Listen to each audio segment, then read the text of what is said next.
Hello, hello, it's me. I'm back.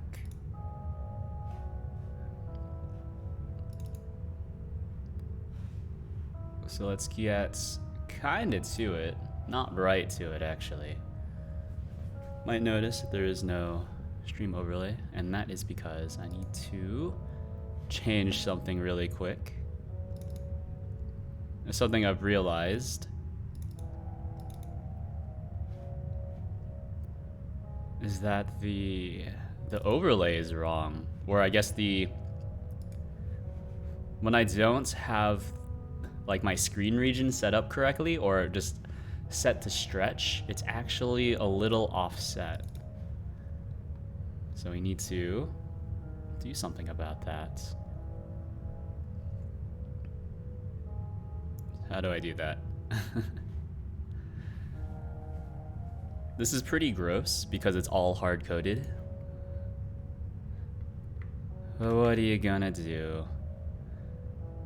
Let's change this. This is not chat minions. This is... what did I call this? This is mouse ripple. Not to be confused with the more lewd interpretation of that phrase. So there's mouse ripple. Yep, that's what it's called. Ready bar, mouse, ripple, repel. Some sort of check button. We'll grab that really quick. Now here, what are we using this for? Enabled plugins. So this is connected to main screen enabled plugins. Yep. Makes sense to me. So then we'll do pressed is equal to main screen enabled plugins. God, I hate how I've done the configuration for this. It's so bad. Mouse ripple toggle.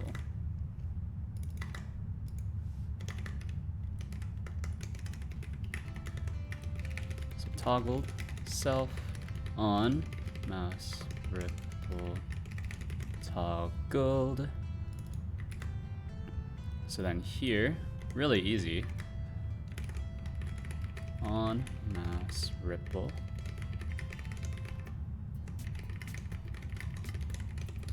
toggled. We'll just turn it on and off, and in this case I just want to turn it off. So this one will be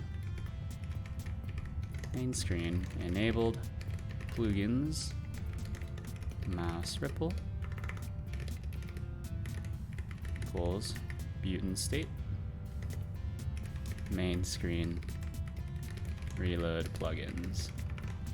And then while I'm here, we're also going to, I think, change how reloading the plugins work for certain plugins, because certain ones shouldn't, I guess, destroy their states. I think they should just reset.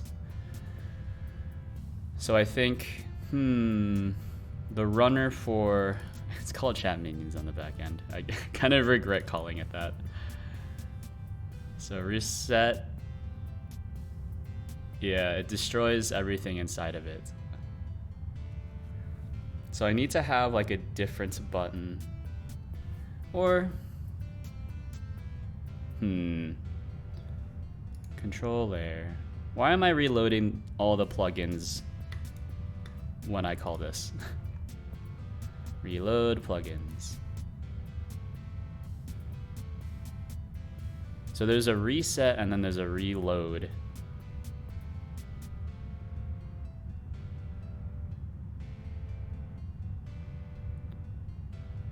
Who? I'm so confused. Who wrote this? So this is reset, reload does a thing. I'm a little confused, but this is probably fine. Let's export it and just hope it works. I believe. Oh no, this doesn't exist. I'm looking at some of the things I've done. These don't exist. So we go to dev Godot. What is it like this? It's like it's hard to see when it's in tile view, but I don't know. It just looks very unfamiliar to me in a drop-down view as well. So I'm pretty sure we just want opt 64. Let's give that a try. That's probably okay. I don't know.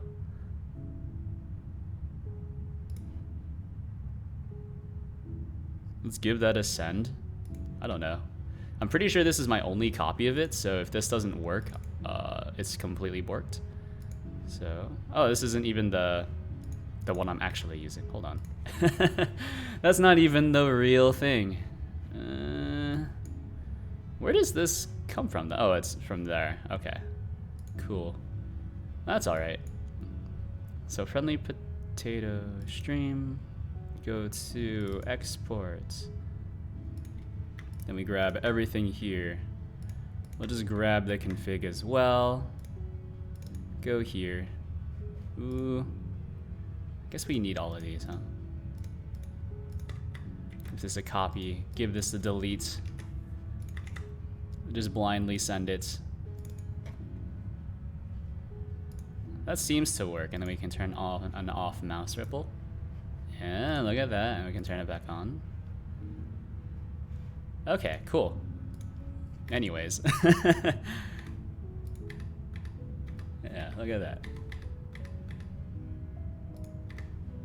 Cool. So then we can type in help.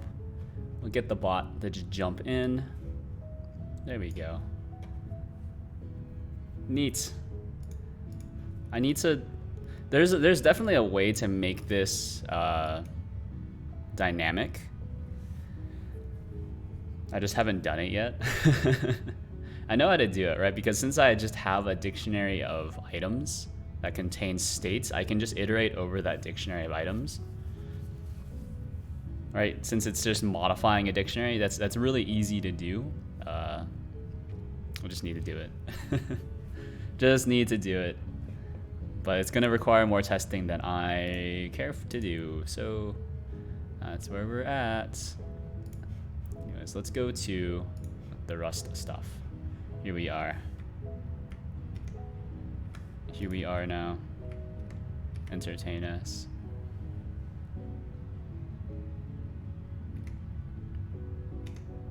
Alright, I think this is okay. Now you can see the... I've been playing a game on my other screen. Oh no. It's open CFace. Issues. Lip sync support. Open up you lip sync. Get this weeb garbage off my screen. And here we go. Make this real big. Yeah, there we go. So this is what we're left with, by the way. I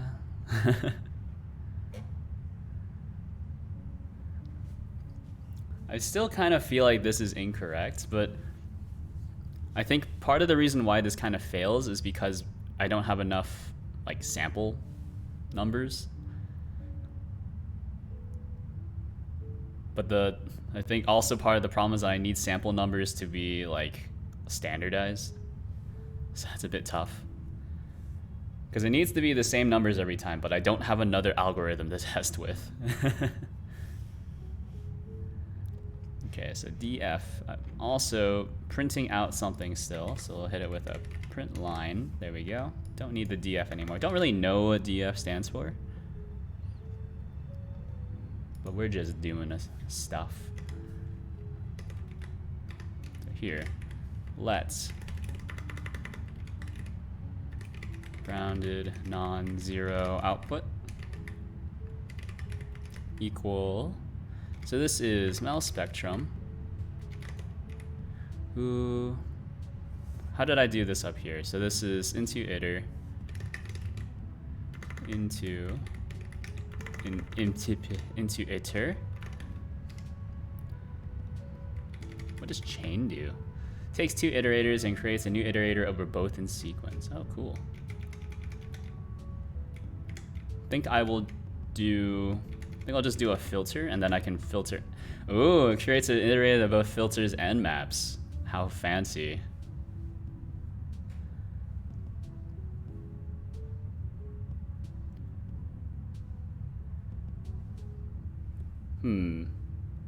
So filters and maps. Okay, cool.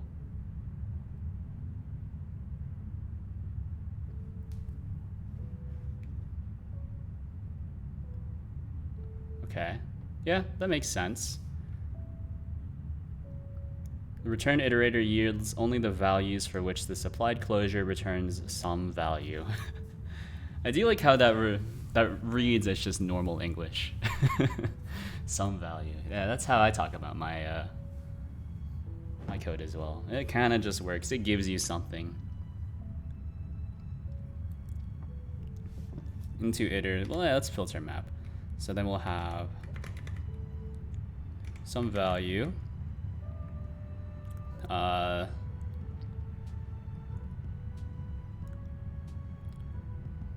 Then we'll do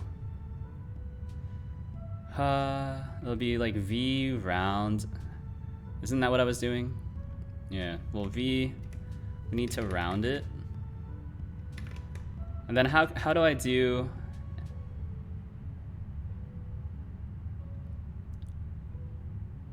Let me think. I did this somewhere else as well, where I did an if statement kind of in line. I don't remember how I did it though. It's not hard to do. I just need to remember how to do it. Yeah, there we go. And it needs to be like sum.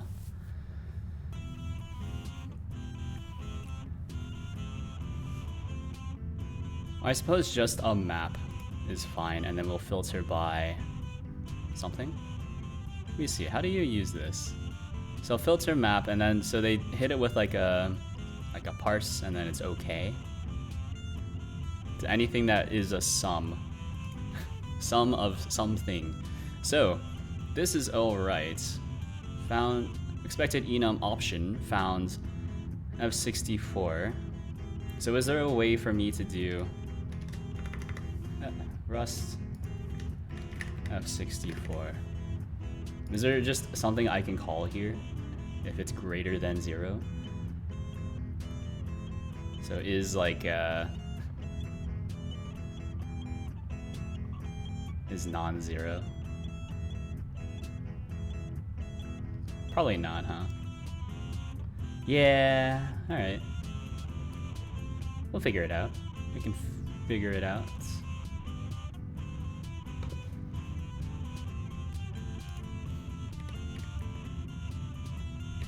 If v is not 0, then let's hit it with a sum v. Hold on. Actually, can't I just do this, right? Oh, hello, Code Custard. Hello, hello. We were writing some Rust code primarily today. I'm struggling a lot with it. Since unfortunately there are no real-time lip syncing libraries. There are only like ahead of time compiled lip syncing stuff out there, so that makes it a little tough.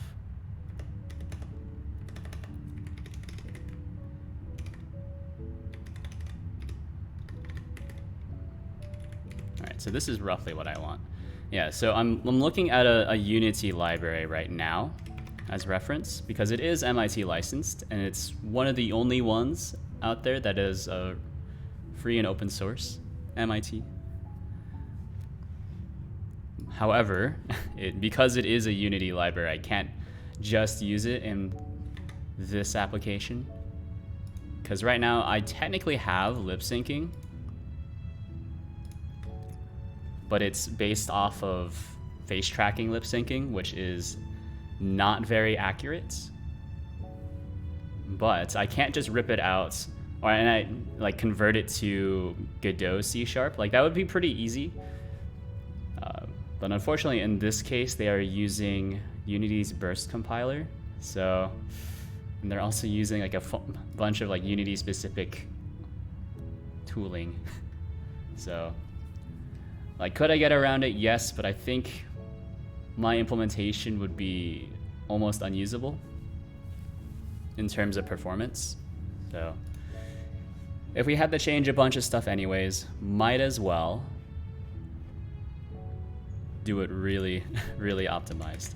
So we're writing Rust. Anyways, how are you? How are you doing? Might as well do it from scratch. Well, let's not get ahead of ourselves. I don't know anything about like audio engineering, so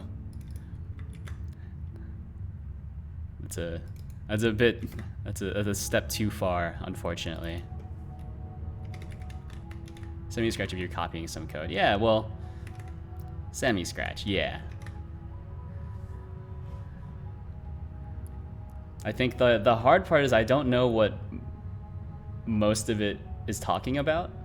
So like if you had to write an algorithm for a low pass filter, it's like you could just do all the research by yourself, or you could just try to port their algorithm over. Like I'm writing a lot of tests because they don't have any tests, but also it's helping me figure out what exactly I need to do. For example, they have a method here called copy ring buffer, but in Rust, I don't need to, you know, implement my own ring buffer. Rust just has a ring buffer struct. So there we go. We have a to-do. I kind of figured that out. I was like, wait a minute. This is exactly like a vector dequeue in Rust, so we could use that instead.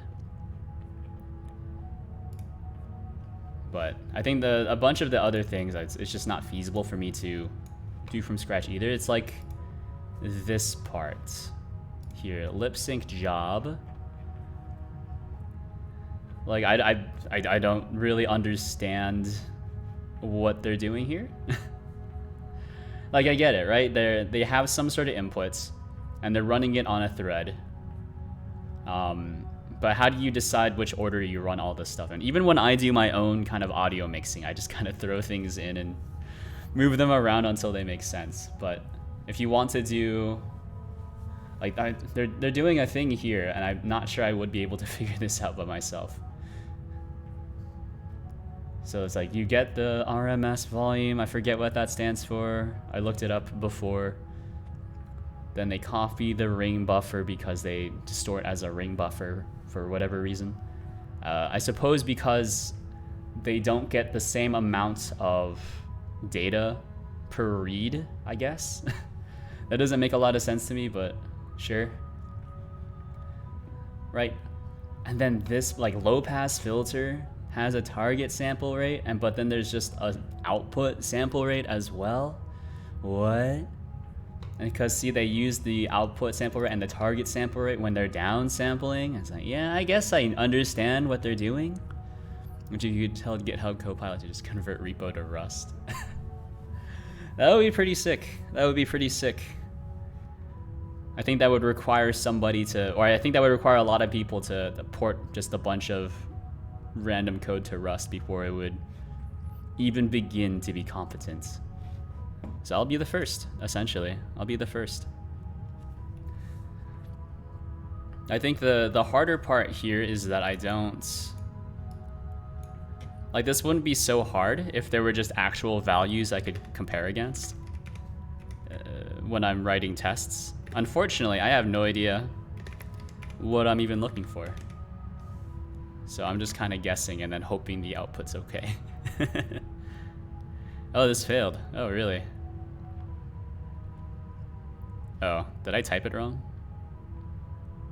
I fat-fingered it. There's no way I fat-fingered it twice, right? It's possible I fat-fingered it twice. I don't think I did, though. Does this mean... This better not mean... how long have you worked with Rust? Not too long. I've written a few things that use Rust, right? So on my GitHub, which you can find here, GitHub. Look at that. Not able to open anything by clicking on the chat message, though, for whatever reason. Oh. How do I go to my profile? Yeah, there we go. So, look at that. Had the first actual game example of using Godot Rust. I wrote a GIF tool for Godot, so that uses a Rust library. And I think it also kind of poked the original like GD script GIF tool maker to improve their thing. Let me see. And also the stream overlay that you can see right now actually uses Rust as well. And so that code is, it's really small. It just calls a library. That's pretty much the extent of my experience with it. I am technically also a Rust programmer professionally, but we don't talk about that. It's mostly Python, and then it's like, yeah, I make some changes to the Rust side as well, but most of my stuff is stuck in code review. What about smart contracts with Rust? Not really. I don't really work with, so I don't know. Did you find out that I work for a crypto company, or are you just randomly bringing that up?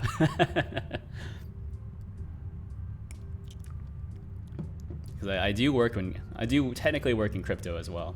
I don't work on the smart contract side though. I work more on the infrastructure side. Smart contracts, I've looked at Solidity, so that's more Ethereum, and then I know that's Cardano has something cool as well. Yeah, I don't have like the immediate knee-jerk reaction like, oh, crypto is bad. I think crypto doesn't have a real use case right now, but I think it's interesting.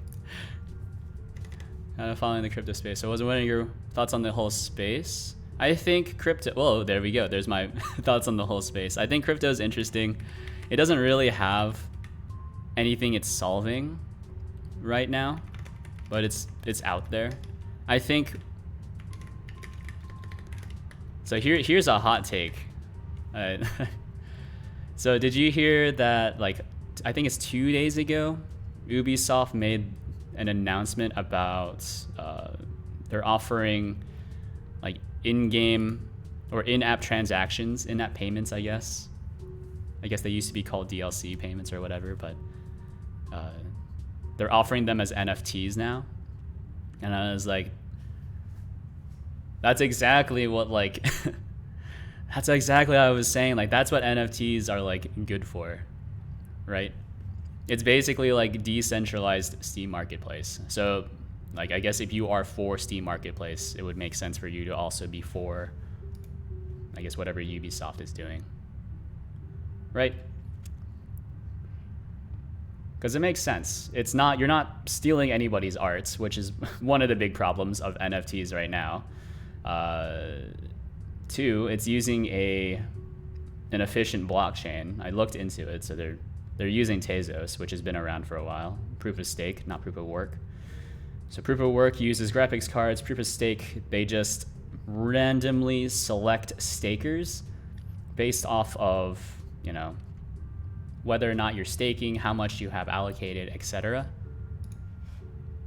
Mouse, spectrum. Then we log 10 everything. And yeah, I mean, is it scummy? I mean, it's clear that Ubisoft is just,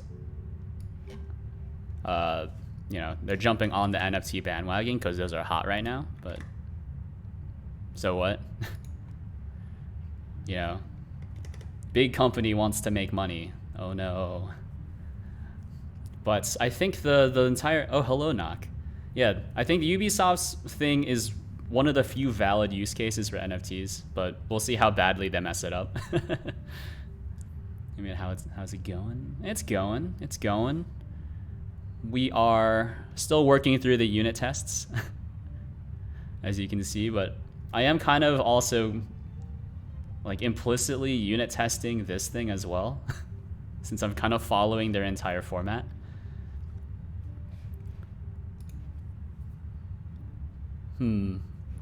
Also made a really quick patch on this, which is to turn on and off the mouse ripple. Maybe it's not working anymore. Oh, I need to... Maybe it didn't work. That's cool. Also very cool. Maybe it just completely broke. Hey, about Deathball, did you write all the music? I did write all the music. I did write all the music for Deathball. And you can find it all on stream. Where I was just losing my mind trying to figure out something good.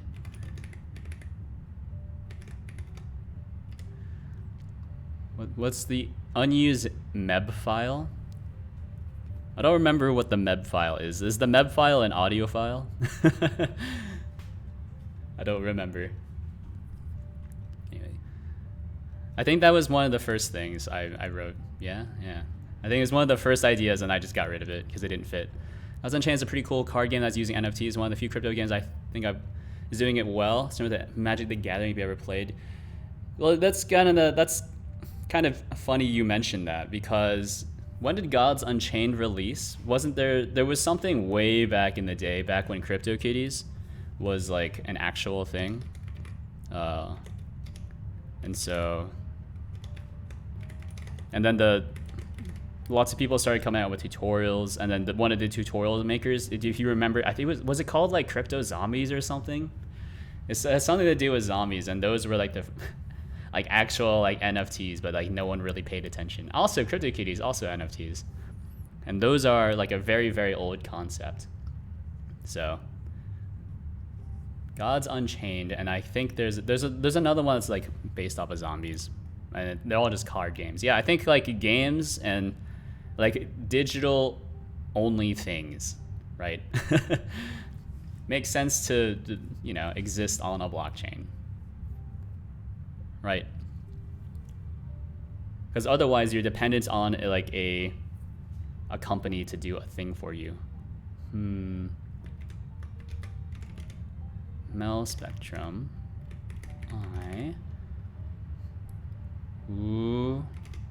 Mel Spectrum. I don't think I can do this, but I might be able to do this. Log 10. Nah, that's okay. Yeah, I think the reason why most NFT games kind of break or they like don't become successful is because the cost of entry is just too high. Right? I think there's a stigma, and rightfully so, around, like if you put money in, you are essentially like tagging your money to whatever the value of the cryptocurrency was at that current point in time. But with how highly cryptocurrency fluctuates in value, you're basically like throwing your money away. And so people don't like the idea of it, even though like you are also throwing your money away when you buy like Pokemon cards or Magic the Gathering cards. Decentralized autonomous organization. I don't see how DAOs are any different to having representatives. I don't know. DAOs are okay. I think another thing about cryptocurrency, or lots of blockchains, shall we say, is that they don't really solve anything. It's like if you look at a lot of them, they're just like, what we solve is like interchain compatibility. It's like, okay, well, that's cool. And it's like, okay, now we have 2 that are solving interchain compatibility. Now we have 3 that are solving interchain compatibility. Yeah. It's like, when does it when does it stop? When does it stop? Like, we don't need this much compatibility, or like you have lots of things that are like, oh, this is like a decentralized exchange that's based off a blockchain. It's like, yeah, but like there's 10 others just like it. And it's like, do something interesting. So a lot of them are just kind of set up to just trade, which is fine, but it's not really doing the industry any favors. It's like, yeah, I get it. You want to cash out and make a quick buck. Tell me something I don't know. And hey, if that's why you're into cryptocurrency, you want to cash out, make a quick buck, I can't blame you. I think my argument for like a lot of this stuff is always going to be the same, which is like, if you're into cryptocurrency because you want to make a lot of money, scamming suckers out of their money, that's cool, as long as we're all on the same page about what we're trying to do, you know. I think if you're into cryptocurrency because you have like misplaced ideals about like what it's actually doing, then, you know, get out of my face. Most cryptocurrency projects don't do anything, you know. Hot take from someone who works in the industry.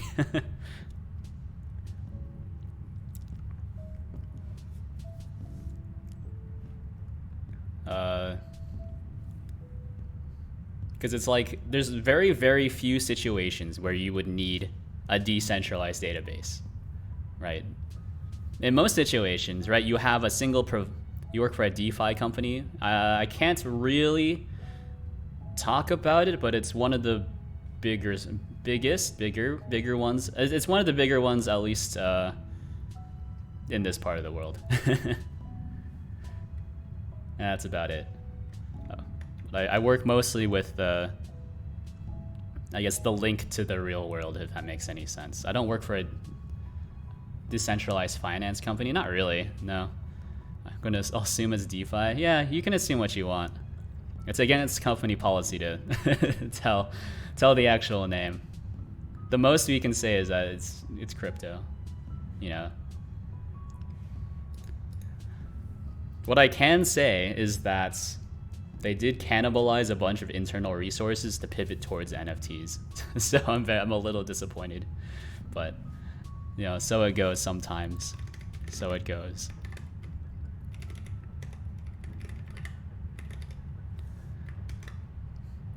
But you know, I think that's the biggest thing though about lots of crypto projects is that there's no reason to have a decentralized database for pretty much any project.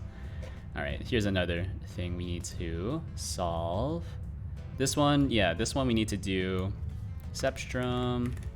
We need to resize this according to Cepstrum resize. New size is the length, value is just gonna resize it with a bunch of zeros. Yeah, I think, for example, if we're talking about, you know, NFTs, right? Those are hot right now. We look at Valve Marketplace. The thing that I kind of brought up, which would be like a good fit, like an actual good fit for NFTs, more or less, right? Valve Marketplace, you're on their single system, and Valve is trustworthy for now, and they have been trustworthy for a while, so there's no reason to get nervous, right? As long as you want to play nice with Valve and you want, and you allow them to take their cut. But at any time, Valve can say like, oh, you know, you're not allowed to trade this item in your inventory anymore, or you're not allowed to look at this data anymore, and we're closing off the API, right? So storing it in like a decentralized chain where no one really owns the database, it's just kind of there. Oh, not a number. I'm assuming that we're getting a lot of divide by zeros. I'm assuming there's a bunch of divide by zeros. Yeah. Storing everything on a decentralized chain where no one really controls the database makes sense in that instance, right? So if you want to have, like, you know, like this is just the in-app purchase chain, like check it out, you can look at it. You can, you know, move things from player to player just like you can in, you know, Steam Marketplace, but you know, really the company just sells you the item. They place it on the chain, you place it on the chain, and then it just kind of moves around, right? I guess they don't get to take their cut from any inter-player purchases. Maybe they could if they had like a smart contract or something in place to be like, whenever you move this around, we just get a small cut off the top. Like, so in addition to just like the write fees, aka the gas fees for writing to the chain, you also have to pay like additional gas fees for like title transfer. Otherwise, you've just written garbage to the chain, and you know, something like that. And that's assuming that, you know, whatever Ubisoft is doing it that way. You know, let's not get too optimistic. It is Ubisoft. What I'm actually expecting to do is just you know, it's just a decentralized database, but it's completely locked down and no one else can access the data. But that's like that's what I see would make sense. So you can move things around. They get their like title fee or whatever to move to also like change ownership. So that's one of the few cases where decentralized databases make sense. So then other people can read and write from it. I guess the unfortunate part is that you can never delete the database, but that's fine. That's also a plus side sometimes, right? Because, you know, when a service shuts down, like if Steam were to completely shut down, you would also just lose all your data. So it's unlikely that, you know, someone was just like, you know what, I don't want to do, you know, Steam anymore. We want to pivot back to just making games. Goodbye, Steam. You know, I would not expect all of the Steam API stuff to stay up forever. But on a blockchain, there is an incentive to keep the entire chain up forever. So, why am I getting not a number, by the way? We have not a number, and then we also have negative infinity sometimes. So there's a divide by 0 somewhere.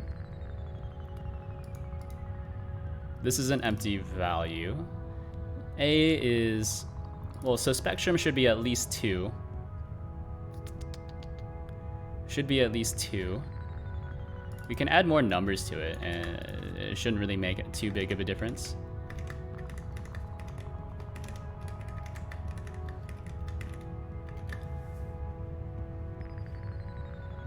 But I think, like, so that should bring me to at least 4, but I don't know what I'm doing.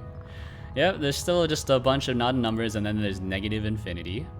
So how would I get negative infinity from this equation here? Let's hit it with just a cheeky print line, because I still have not set up my debugger yet, because debuggers are for nerds. We'll just run it. Yeah, no, that's a low number for sure. Then we have for us to use the debug macro. What does the debug macro do? There's too many macros. Debug prints the value of a given expression for quick and dirty debugging. Oh, I love quick and dirty debugging. Is this what it does? A. That's not how you, that is how you do it. I'm assuming it also returns the value of it as well. Yeah, cool.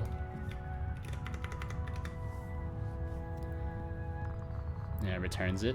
Okay, so you can just put it in anywhere. Neat. That's way better than what I've been doing, which is print lines. Like, have I told you, like, when I was used to work with more Java stuff and Spring Boot stuff, the computers that they gave us to work, you know, on the application only had like 6 gigs of RAM. So not enough power to actually debug the application when it was running. Or run the debugger when the application was running locally. And so what all of us just kind of had to do is, you know, you would have to, you know, hit them with a system out, print line, whatever you wanted to do, and just space them out accordingly.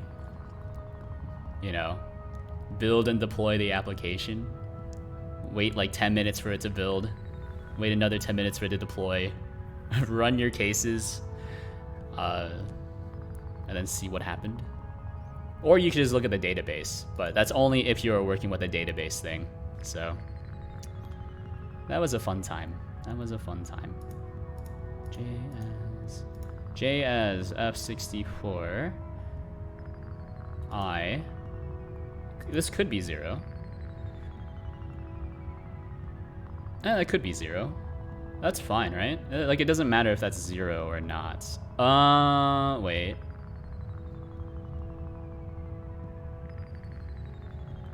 This looks suspect. I don't know. Let's hit it with a debug macro just here. Maybe that'll work. Run the test.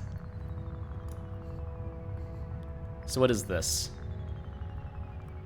No, that looks okay. That looks okay. Yeah. Anyways, the point of that small interlude was that, like, guess compared to other programmers, I find less of an issue. Or I have less of an issue just doing writing debug statements into my code, even if it's compiled. Debug as this. Okay. Does this match this implementation? Let's also, I've made this mistake before where I just kind of changed something without realizing it. So, but this is the last one I need to test. So DCT, don't know what that stands for, but this is the algorithm. So we calculate pi divided by the length of the spectrum. And so the spectrum should still be like, it's like 15, I think. So that's all right. The spectrum, actually, hold on. This was passed in the Mel spectrum, not the spectrum. Oh, hey. Yo, what's up? What's up, Sades? How are you? Actually, I already said what's up to you.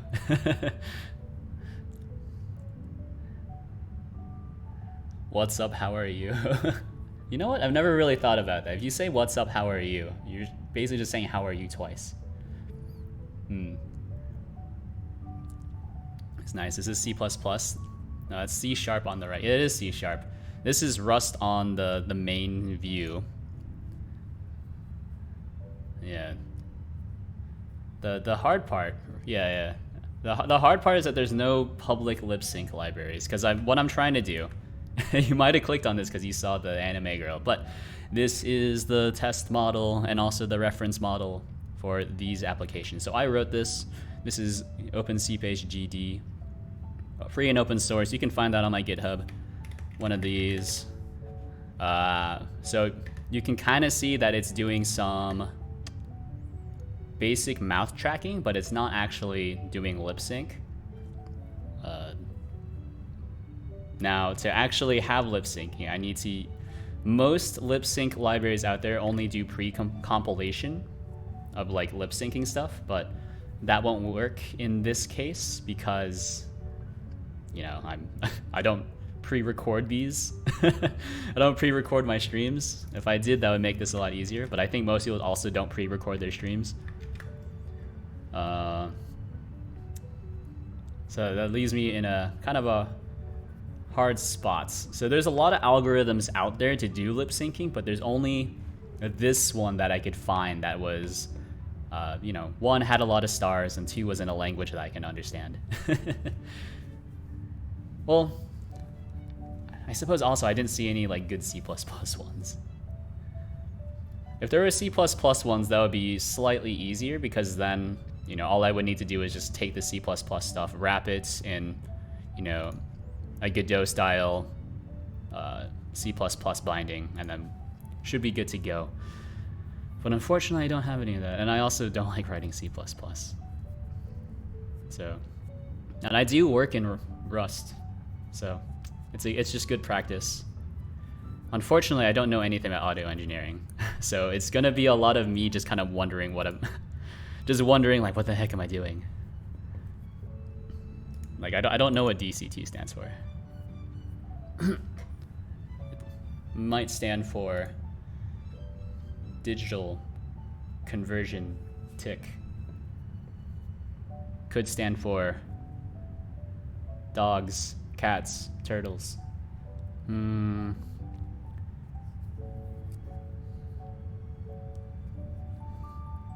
Could be anything, really. Oh, and thanks for the follow, by the way, Sades. Much appreciated. I'm a little distracted right now. Seems like some sort of transform, cosine transform. Yeah, it's doing a thing to the spectrum, or to the Mel spectrum, where the Mel spectrum is just the audio waveform with the highs de-emphasized and the bass emphasized. Yeah, cosine. Yeah. Like, yeah, I don't worry, I wrote this part. Discrete cosine transform. Okay, well, that's good to know. Yeah, there is cosine in there. I'll pretty much immediately forget what that means. I do know that Mel is like melodic filter bank. This is fast Fourier transform. So I watched some Hero Academia. What a weeb. What a weeb. But enjoy the show. Did they come up with a new season? I've only watched the first season. And I thought it was pretty okay. I feel like I'm slowly aging out of that though. Like shonen anime, it's just kind of weird now.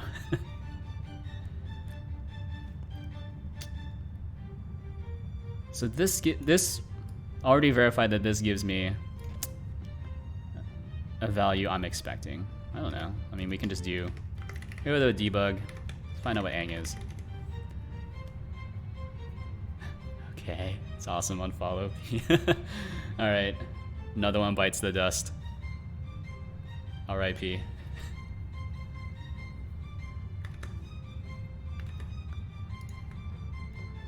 It's okay. I have, you know, when you hear it, you know what you're in for. Hot takes on anime and crypto. Pretty boring takes on pretty much everything else. Okay, so this does slowly build up. Yep, this makes sense. I can kind of see where it starts to repeat better. Why am I getting negative infinity sometimes? Or I get negative infinity as the first value. It's multiplied by the angle cosine.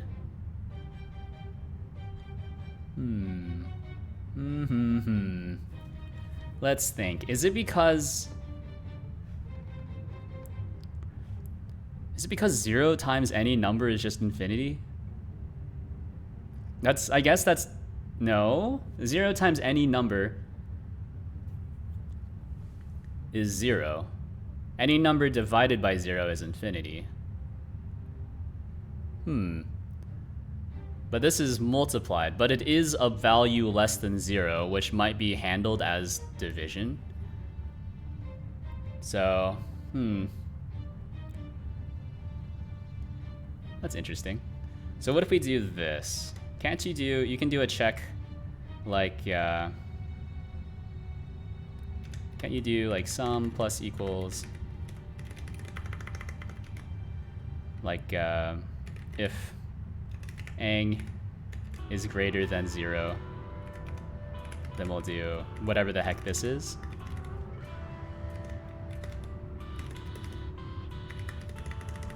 This needs to be a float, else just have it be 0. I don't know why I kind of messed up the spacing.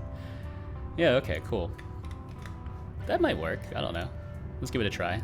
It's still gonna fail because I don't know what I'm trying to compare against. Okay, so that's better. We no longer get infinity as the first one. We are getting not a number for all the others. So, not a number usually means that we've divided by 0 still.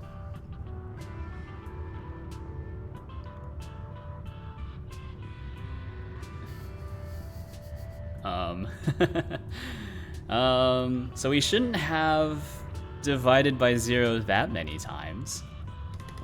I guess like spectrum J is probably 0 as well. That's probably why. So we can do if angle is greater than 0 and, well, it could be less than 0. I think I am at the very least transforming it so they're all like absolute valued. That might not always be true though. Not a number, I don't know. It's usually not a number means that we divided by 0.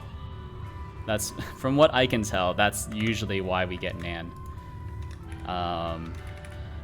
So let's get the absolute value of this just in case if I come up with any other, if that happens, because this is the actual function, and then we can do spectrum. There's an easier way of doing this, but that's okay. Too sleepy. It's cool to see your project though. Thank you. I write a bit too much Python. I'm mostly a Java guy, a Python guy. But yeah, thanks for hanging out. Suds. You don't have to make excuses. I know I'm boring you. You tuned in to see an expert Rust programmer. Instead, you found someone who's struggling with basic logic. It's okay. It do be like that sometimes. I think that's me with a lot of things. And then there's just like once I get past the tipping points, I'm totally on board after that point. But I think I'm still in the I don't know what I'm doing stage of both audio stuff and Rust. So podcast. Yeah. Get out of here. I'll ban you myself. I just don't even know Rust. I'm actually a C++ programmer. Nice.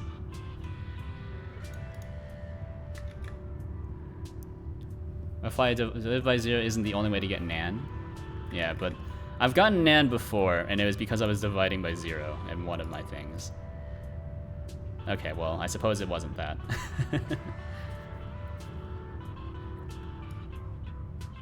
Why am I getting NaN? Is the cosine of whatever I'm passing in possibly also...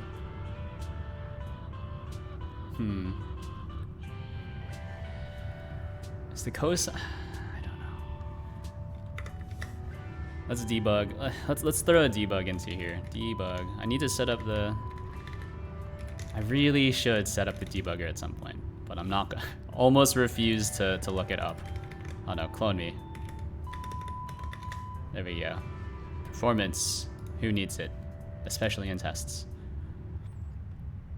So... Oh! Well, that explains it. Negative infinity. Dude, don't clone, take over. No, I'd rather clone. I don't need a reference. I don't care about the original. Give me a new one. Memory is cheap. Yeah, we could just take a reference, right? Or a pointer. A reference. That'll also work. Yeah, I know. Yeah, you can take a reference like that. That's interesting, though. Oh, you know what? It's because of this.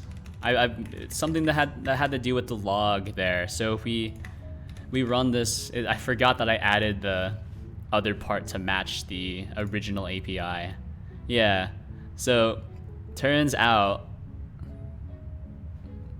when you take log 10 of 0, it's just negative infinity.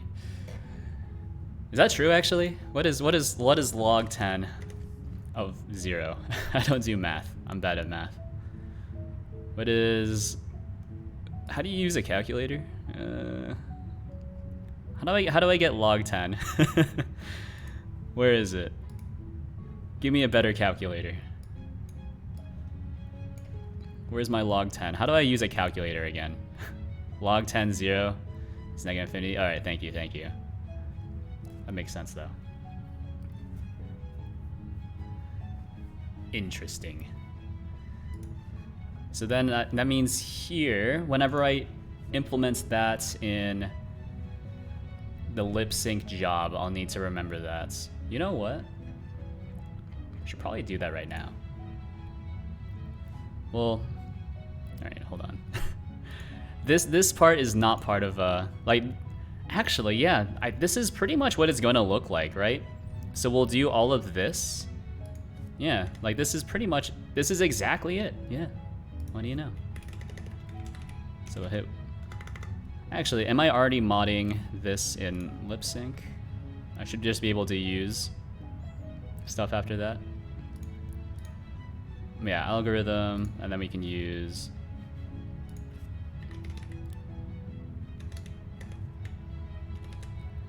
Oh, no, just give me everything. Oh, great. Should be alright. Unused import, so I think something that's nice. How are you doing, Sekras, by the way? We can just do this. It'll more or less be exactly how we want it to work and execute, because I'm just following their API. We'll leave these as errors for now, but this is pretty close. So this will be self input as a mutable slice, and then we'll figure out the rest later. A lot of these are just like self inputs, I think. We'll get around to it. But this is close. This is close. Now here, we'll do if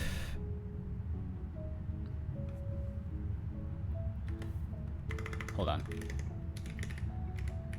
Let v equal whatever this value is, and then we can just reuse it. So if v is greater than 0, then we'll do this thing.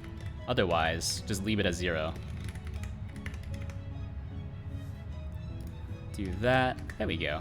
Should be okay. And then we should be avoiding the negative infinities. I suppose C# just takes care of that for you when you run the calculation, huh? So let's try this again. Slow going. Oh, please. Okay. Alright. Well, welcome to the comment hell. Population U. Alright, that looks pretty good. This is gonna be horrible to compare. Because actually what I'm doing, so everyone is in the know, I'm not actually sure what the values are supposed to be. Which is why I'm just intentionally failing and not trying to compare against any actual output. Because the reference library, written in C#, ulipsync, by the way, post a link in the chat. This is for Unity only. Wouldn't be too hard to just port to Godot C#, but I wouldn't have access to any of the fancy Unity things that they're using. So, might be a little tough. Actually, you know what? Now I'm thinking about it, if I just do like if I just replace all the, well, this is also burst compiled, but I could actually just rip this out pretty much 1-to-1 and then only replace the burst compile stuff with like Rust, right? So pretty much everything in algorithm needed to be written in Rust because this is pretty much entirely burst compiled. But some of the, and also lip sync job, so and these are the two hardest ones for me to implement, by the way. But everything else wouldn't be too hard to port to Godot, right? Because the API between most big game engines is pretty similar, right? So like ulipsync, this is not burst compiled, right? I guess native arrays would be kind of hard, but that's fine. We can just use Godot's arrays and we'll accept a performance hit. But like, you know, isn't like Unity awake is just, that's more or less equivalent to Godot's init function, right? On enable, maybe on enable might be like ready or something, I don't know. You know, Unity's update maps 1-to-1 to process, like so. Oh, hold on, export. Like that. You know, allocate, and then a lot of these we actually don't need either, so. It could make my life a lot easier. Because you can still call the Rust stuff from C# as long as you're always going through Godot, right? Yeah, okay. I kind of forgot that you could do that. I thought you could only, for some reason I had it in my head that I could only call like GD native code from GD script, but no, that's not true. You can call GD native code from C# as well. Yeah, behind the scenes, it's all the same stuff, right? So like in GD native, you would write like, you know, lip sync, like call some function, right? In C#. While in GD scripts, you would just be able to call it, but it's all the same thing in the end. So actually, that could work. Could work. It would be a bit weird, but it could work. Anyways, let's do this. We're almost done with the test, by the way. So what I'm doing is I'm going to lock this down. So this will be let rounded septrum. Septrum sounds kind of weird. Whenever I say septrum, I'm like reminded of like septum, like a septum piercing. Anyone out there have their septums pierced? I don't. But I had a high school teacher. She just had like, her septum was pierced, and she like just sometimes she would just wear her like septum piercing to school. I was like, wow, that's cool. Your septum is the, I might be thinking of the wrong thing, but it's, the septum is the thing in your nose. It's the middle part of the inside of your nose. So you have your two nose holes, and then it's the part in between your nose holes. So you, like, kind of like a cow piercing, right? Like almost like a cow piercing, I suppose, but that's a bit rude.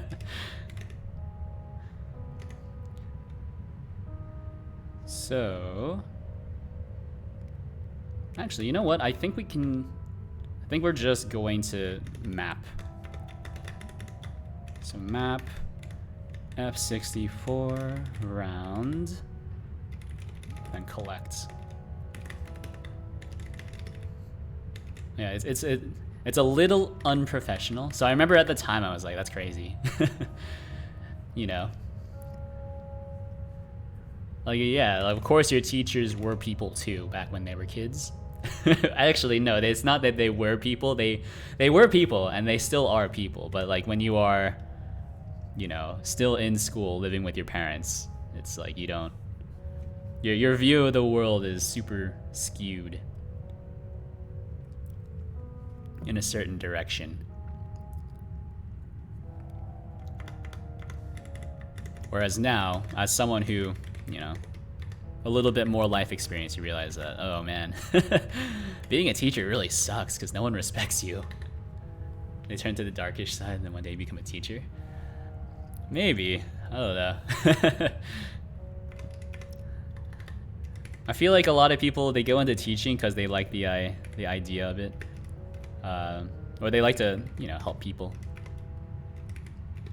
But then the cold reality of it is that, you know, it's mostly just being disrespected by people like half your age.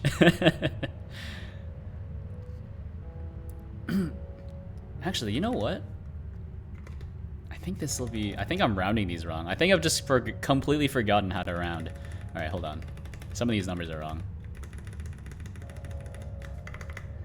So starting from 3, 3, this is -3. This is +3. Why are they oscillating between negative and positive? That's something I've noticed. Yeah, I think teaching is a noble profession for sure. You know, it's one of those things where you just accept that you're not going to make money. And if you're okay with that, then hey, you know, we're all consenting adults here, more or less. I don't know. Blink twice if somebody is forcing you to watch the stream.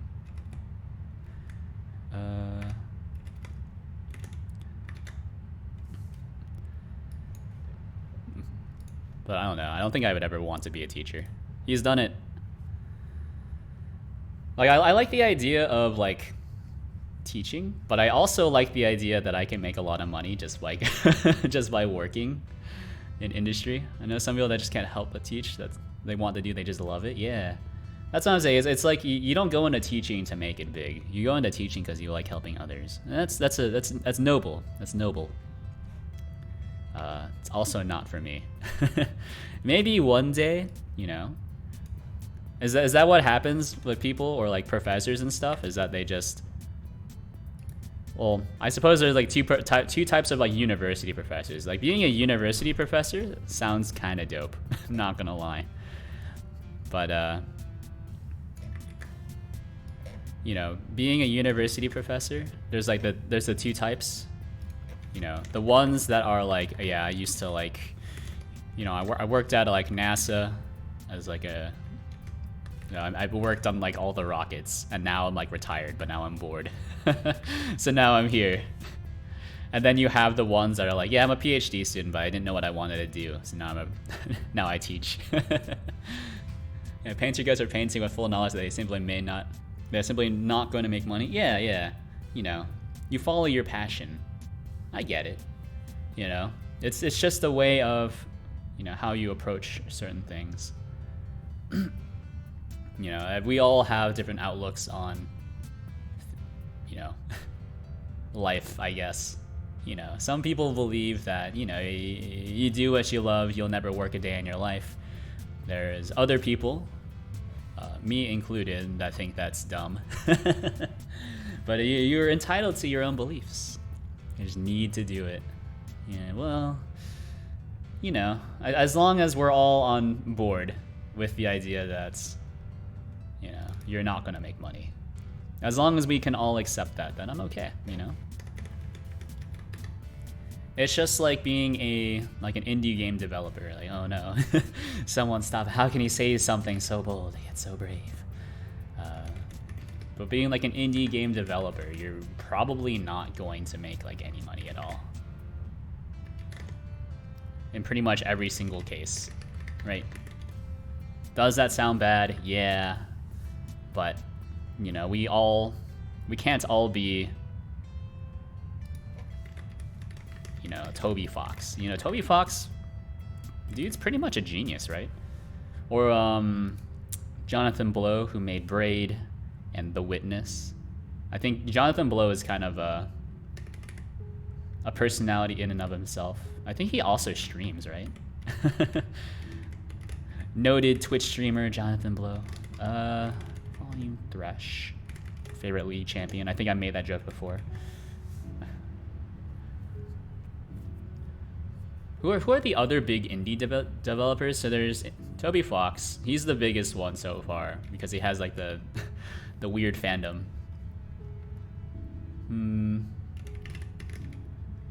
But then there's Jonathan Blow, the original big indie developer. Where does Result come from? Who? Result. There is Vlambeer. Oh yeah, Vlambeer. R.I.P. Vlambeer. I think that studio shut down, right? Then there is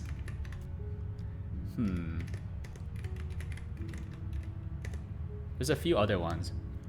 Who made the there's the Stardew Valley guy, Concerned Ape. I think that's his name. It's pretty cool as well. Stardew Valley. There's Notch, of course, but we don't talk about Notch anymore.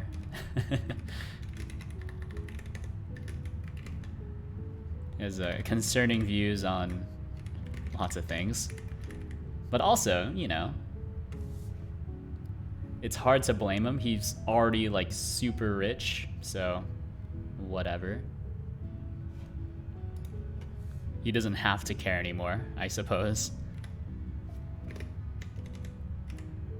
What's the max value for F64? F64, isn't it just let me see, F64 Rust. Yeah, max. Oh, it's just max, right? The largest finite F64 value. Cool. What is your problem? No field volume. Ooh.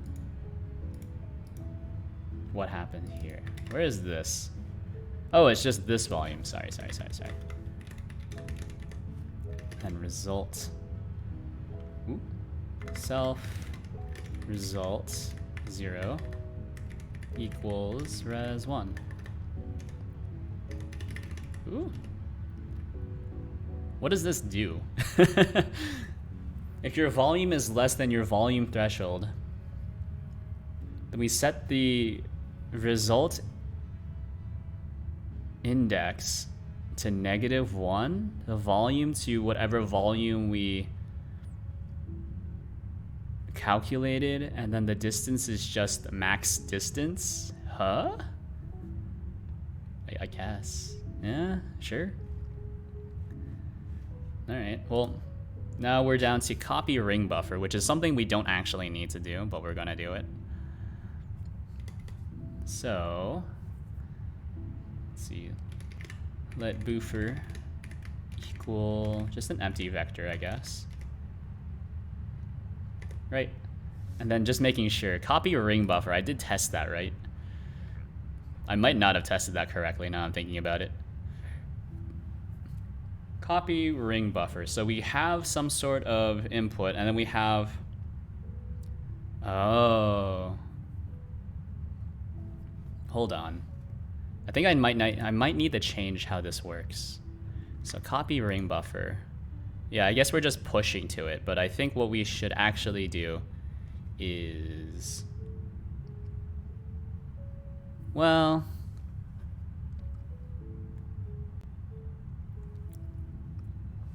That's okay. That's okay. Since we're always pushing to it, it doesn't matter.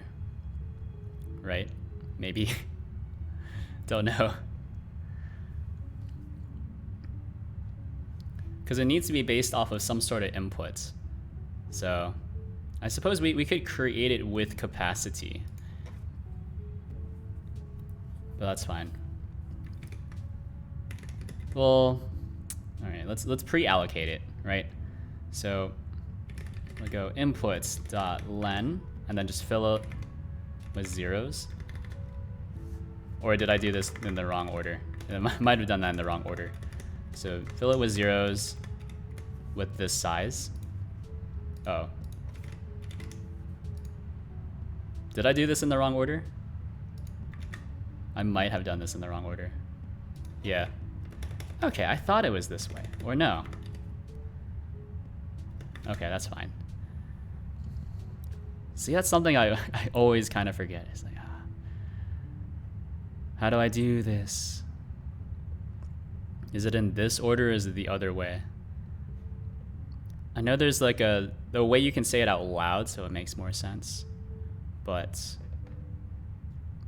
that's fine. Select buffer, and then we want to copy the ring buffer, of course. So we'll do copy ring buffer. Don't actually need to do this, but self input as slice. This one is just the buffer, or a mutable reference to that buffer, and then the start index is self start index. I think that should be okay.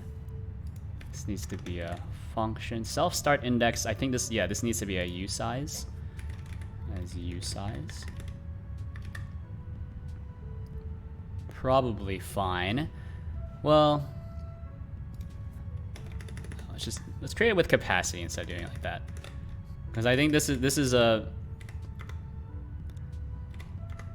whatchamacallit, big candidate to be replaced with capacity. So it'll be self input len. There we go. Now we'll need to calculate the cutoff and the range. So cutoff,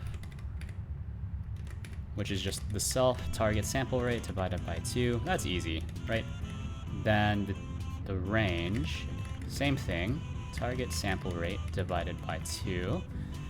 What's your problem? Is this not, cannot divide I-60, wait.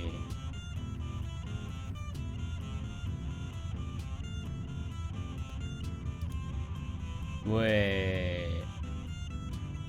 These are integer values. But I think these need to be floats, right? And then we'll just need to cast it back. Because you're always gonna lose precision, aren't you?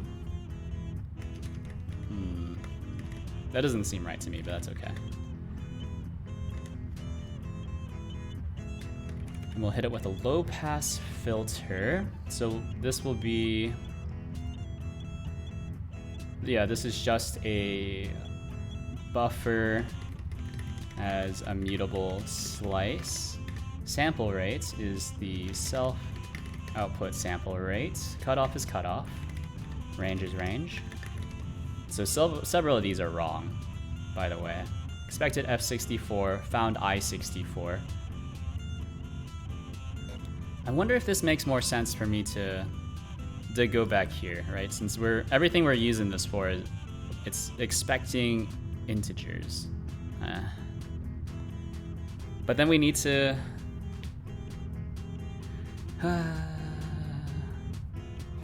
why did I make these floats?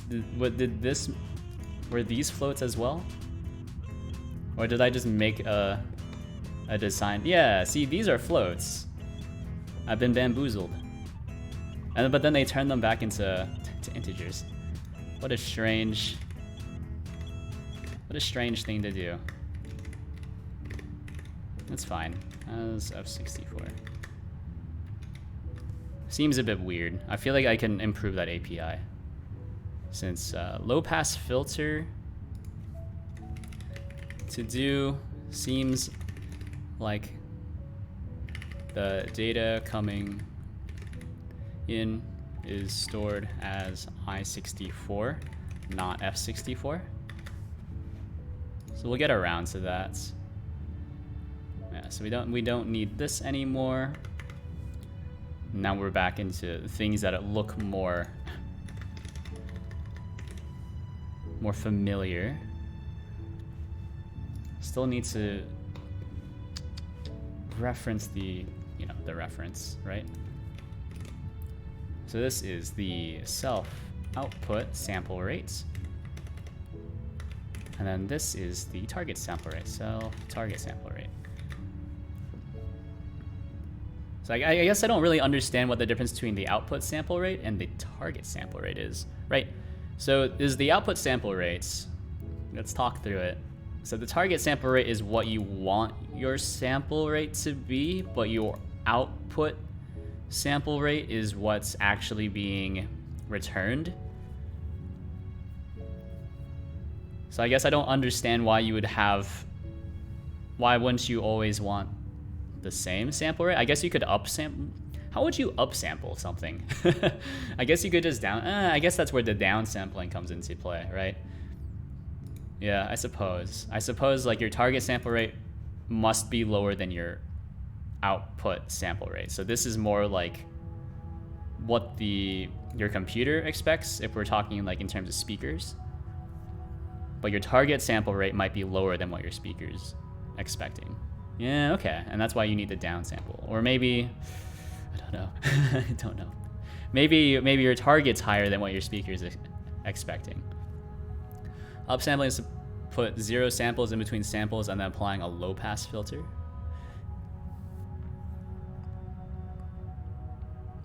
Upsampling is to put 0 samples in between samples, put zeros in between samples, and then applying a low pass filter.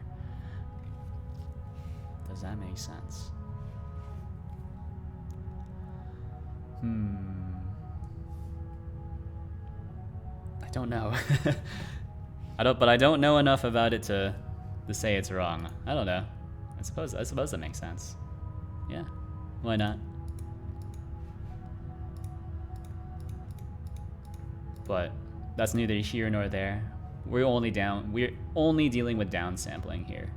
So pre-emphasis, output, our spectrum. This is still correct. I'm a university professor of signal processing. It's my expertise. Oh, are you also Jeff Bezos?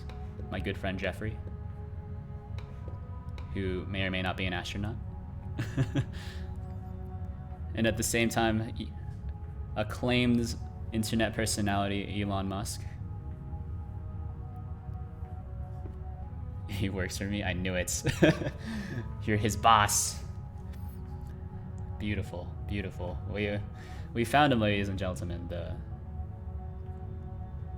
leader of the lizard men who secretly control our society from the shadows.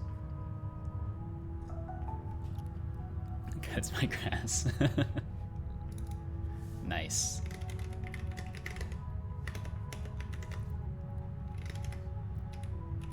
Mel filter bank channels. You know what? I'd be totally down with that. You know, if you want to pay me, how much does Jeffrey make a year? Does he make a few $1 billion a year, right? I don't know. If you want to pay me a few $1 billion a year to cut grass, I'm all for it.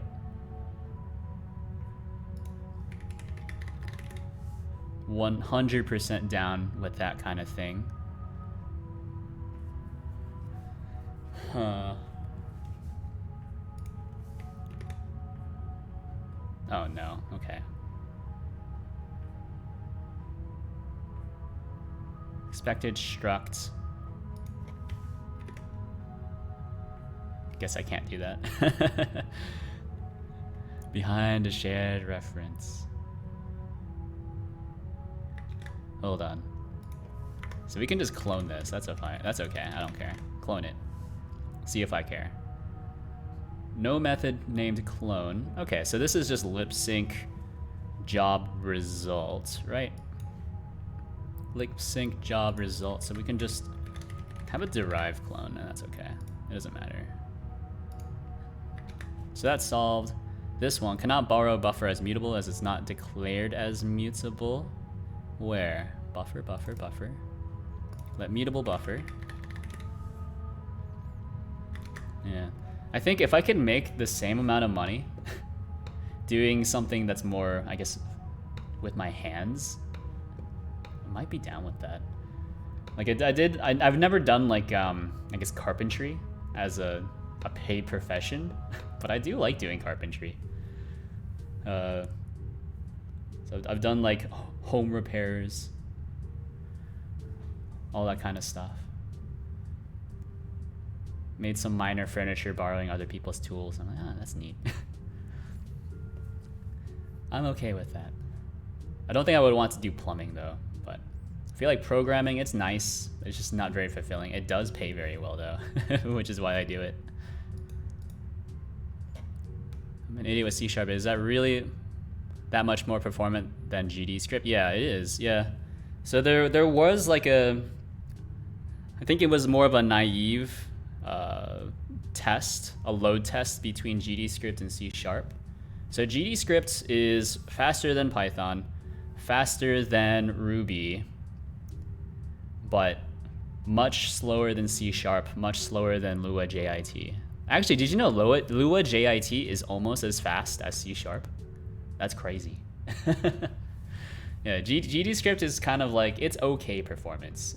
You know, it's not quite Python bad. It's not Ruby bad. It's not as fast as Java.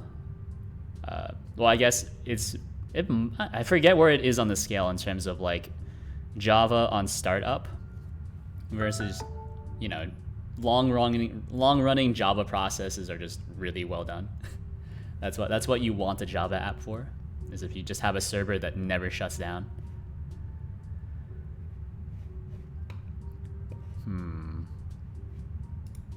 This looks okay. But yeah, C# is very fast, and it's even faster, right? Because I think Godot allows for, I feel like Unity also allows for this, but you can AOT compile C# as well. So you don't even need to have like JIT compiled. You can just ahead of time compile and get all those nice benefits that come with it. So like increased like code scanning, etc., etc. Or however it works. I actually don't really know how it works. All I know is that AOT is generally faster than JIT. Like GD script is interpreted, right? So it's always going to be slower than any other compile language. Like Lua JIT, it's in the name. It's like Lua is generally interpreted. It might be converted to bytecode beforehand, but you know, Lua JIT does a thing, and it's fast. Yeah, so, and you can see here that if you're looking through the library, you can see that a lot of things are burst compiled.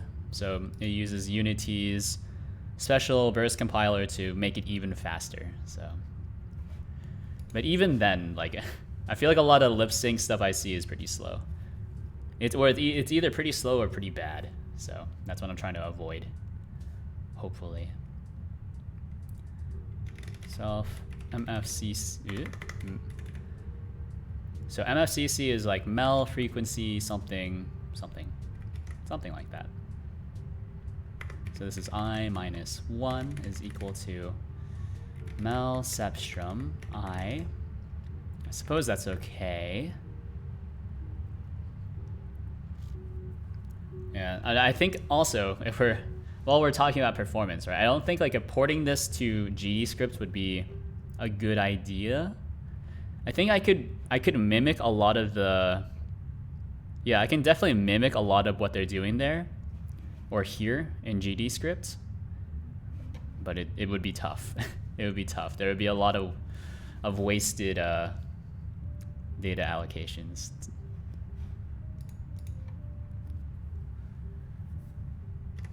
So that seems okay. Then let immutable res equal new result. Oh, no.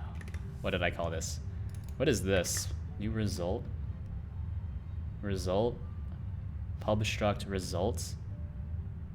Lip sync job result? Alright, lip sync job result. That's what I want. That's not how you write it in Rust.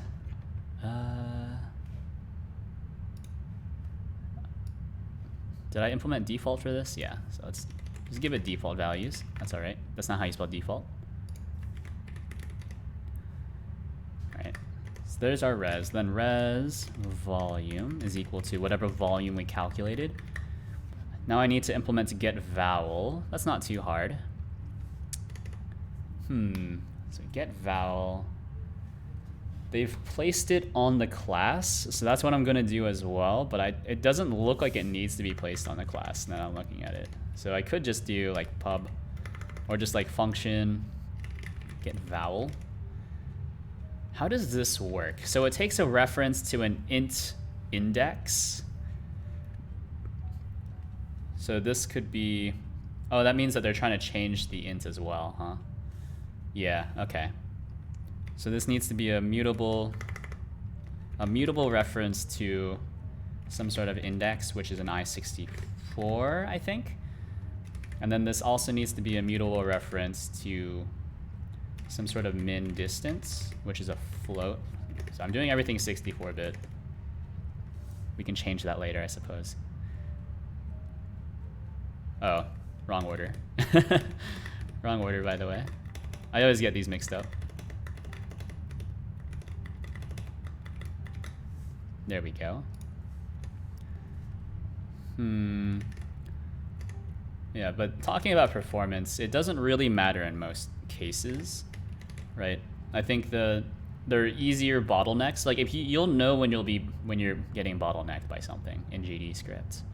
So I know for like if you're dealing with like AI stuff, that's probably going to be your bottleneck for sure. Didn't I use this before? What is max? Max. Didn't I use this somewhere? Did I not use this somewhere? Ooh. Didn't I use this like here? No. Yes. Did I not? Yeah, I did use this, right? Max. Oh, you expected a mutable reference. Maybe we can do that. Mutable reference to that. I don't know if that's valid or not. Cannot assign to immutable argument min distance. It is mutable.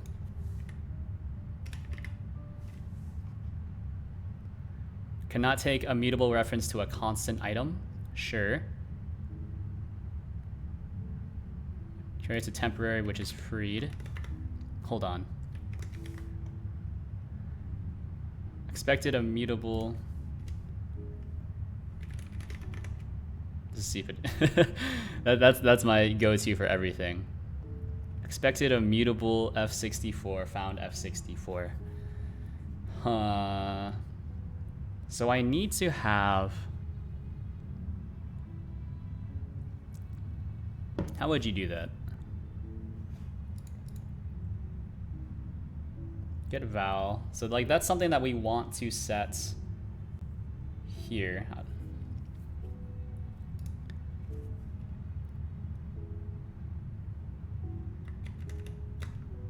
Okay. So we go into just Rust. Mutable param. Mutable reference parameter. Sure. Mutable data, I don't know, mutable data float. Give me something. There are no mutable parameters in Rust. How do you...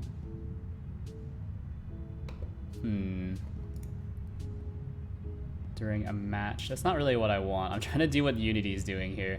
Or not Unity, C# is doing here. Like, this is just a C# thing. I know that. Where you are just able to pass in references to like value types. I'm not sure if that's possible in Rust or not. What I might need to do is just have this return instead. So where is this used? Is this used in more than one place? No, this is just used in the one place. Okay, so that's easy. What we can do instead is return a tuple. A tuple of I64 and F64. That's not how you write it. And so now this doesn't need to be mutable.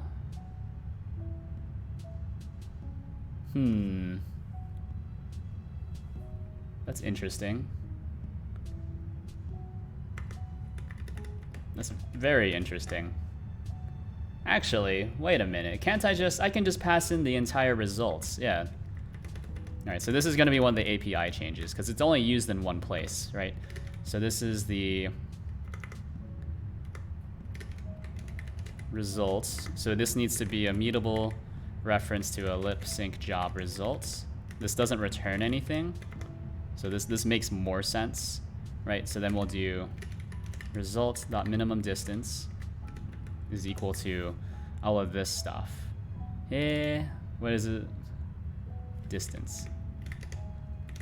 Right? I don't think we even need to clone it either, right? We should just be able to do that. Yeah, this makes a lot more sense.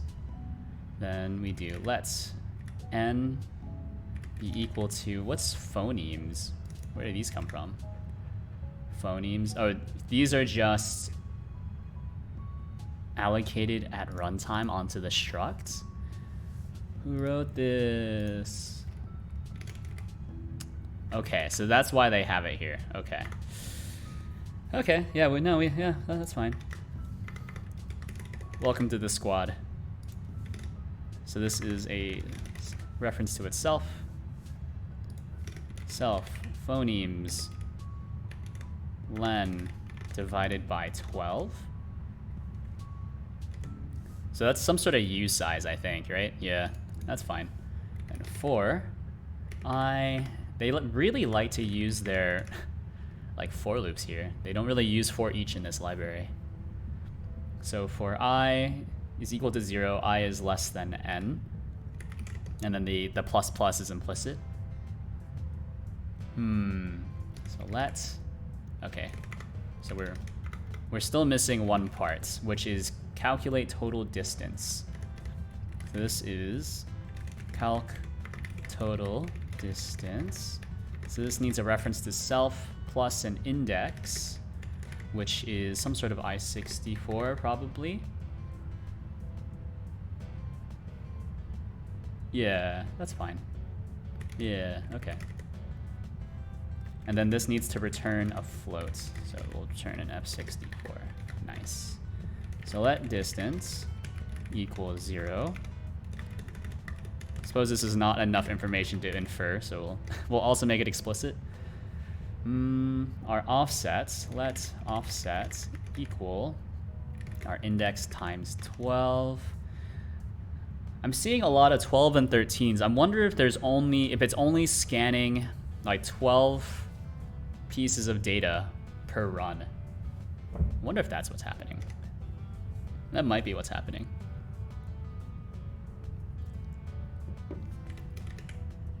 For I in I to self mfcc len. Oh, what's your problem? Oh, that's fine, yeah. And then we'll return distance at the very end. I'm trying to get better at the implicit final return. I didn't realize how many people were in favor of that. It's like, I don't know. When I read code, I most of the time just kind of tune out pretty much most of everything, right? Like I don't really see the I don't really see brackets anymore. I don't really see like the var initialize statement. I see it and then just kind of tune out. Just okay, we're allocating a new variable, and that's it. You know. All right, so this needs to be mutable. That mutable distance. So we calculate this like so, and then this needs to be the absolute value of self mfcci as, yeah, that should be a usize already, minus self phonemes I plus offset, and then this needs to be a usize. So index, I think we can just make this a usize. We just assume that's a usize. Yeah, there we go. Ooh, and then absolute value of that. There we go. Cool, cool, cool, cool, cool, cool. So calc total distance. Let's distance equal calc total distance, which takes in I as usize. There we go. What's your problem? Cannot find calc total distance in the scope. Self calc total distance. Then if distance is less than result distance, then results index equals I. One of the few things that's kind of messing with me as I64 is the API changes, but I think this makes sense. Then results distance is equal to distance. Yeah, and it's a mutable reference to this. Then we'll go back up to this part where we have the call to get vowel. So get vowel, and then we'll just pass in the entire result. So this needs to be a mutable reference, pointer reference, a mutable reference to this, and then result. Ooh, we have two results. Okay. Self result. Okay, so there's the lowercase result, and then the, I guess the, where it's not the lowercase, it's like the short results, which is the temporary results. I don't really know what that does, but that's fine. I feel like this might null index at some points, but it's fine. And then I don't need to do the dispose thing because hopefully this should dispose of itself like automatically, so it won't be a problem. Yeah, maybe. That's the hope. I think that's done though. Yeah, there's the job. Everything is there in lip sync job. So then we just need to like execute this at some point. Yeah, okay, cool. Neat. How can he be this good? So MikeUtil, let's just go through these. So I didn't implement common, didn't implement MikeUtil, but I have implemented profile, lip sync job, and algorithm, which looked like the hardest ones. MikeUtil. This can be done via Godot. I should be making a list, I think. let's make a list. I like lists. Everyone likes lists, right? So let's just do this in README, I guess. The ultimate scratch pad. So porting notes.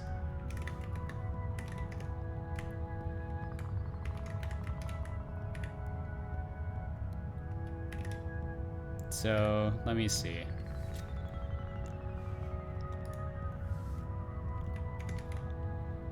I guess we'll do it by directory structure. So ulip sync. So there is like runtime, and inside of runtime there's core. So inside of core, that's where we can start doing some of the fun stuff, right? Let's get organized. Where are my Jira tasks? So algorithm, Go rhythm. Done. Let's see, common.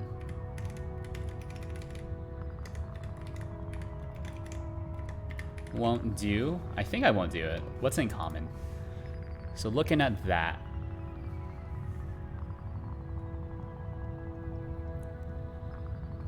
I don't know. I don't really think that this is something I need. These are just like profile information. Maybe I will. Maybe I won't. You know what? Let's do common. It doesn't hurt to do it. Lip sync job. Yeah, lip sync job and mic util. Yeah, pretty much everything else is implemented, right? So this one is lip sync job. That's implemented. Mic util. Won't do. Can be done from, or I guess it should be done from GDScript. It should be done from GDScript. And then finally, there's profile. So profile. Cool. And then in terms of just the base runtime, so there's U lip sync. Still needs to be ported. U lip sync. I guess add a CS onto them. Pretty much everything here, right?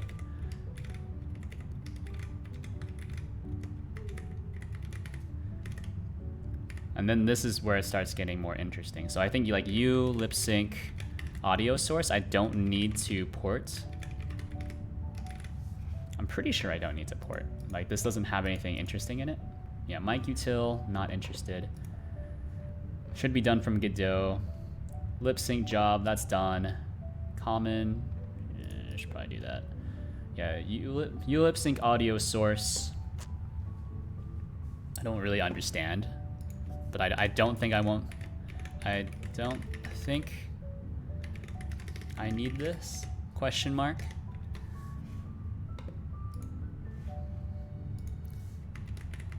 Let's see, this is U lip sync. Blend shape. Do I need this? I'm pretty sure U lip sync microphone I don't need. So blend shape, yeah, blend shape I probably need this, yeah. Yeah, okay. Probably need that. And then U lip sync microphone.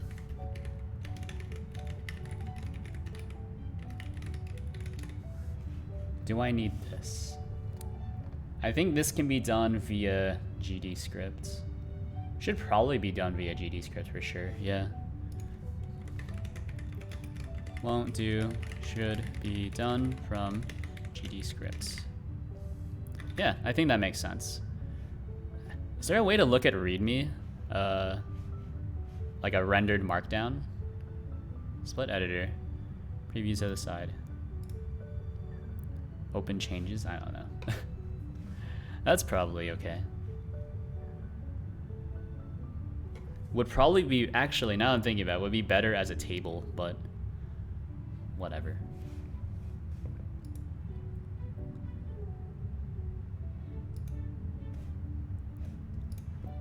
Let's see, let's do common, and then we should be good to go with most of this.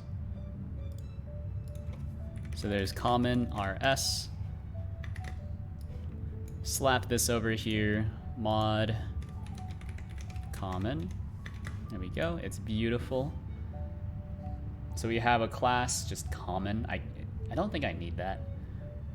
We'll have a pub struct lip sync info, I suppose. Right, so there's the index. Some sort of i64. We're doing everything in 64-bit because we're fancy like that. Phoneme. Still not sure why I would need that, but could be useful. Feels like it should be stored somewhere else, but might as well do it while we're here. Raw volume. Also an F64, and then the distance, which is another F64. Cool. Yeah, that's pretty much it. That's pretty much it. Yeah. What do we need from this? Let's derive. I feel like I don't want to derive defaults. I should just derive clone, dude. Everyone loves a good cloning. And we'll just add a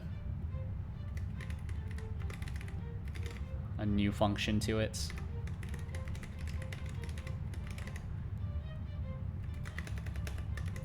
So if you want to create a new one of these, you'll need some sort of index, which is an I64, phoneme, some sort of string, volume, F64, raw volume, F64, and then the distance, F64, right? And so this will just return lip sync info with index. Well, yeah, index, phoneme, volume, raw volume, distance. Yeah, there we go. Beautiful. I don't know.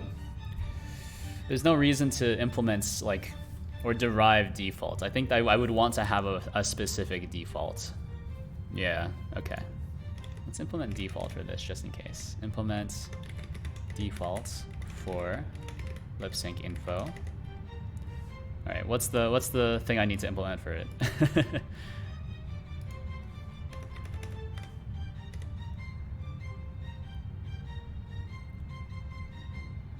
So this is lip sync info, index,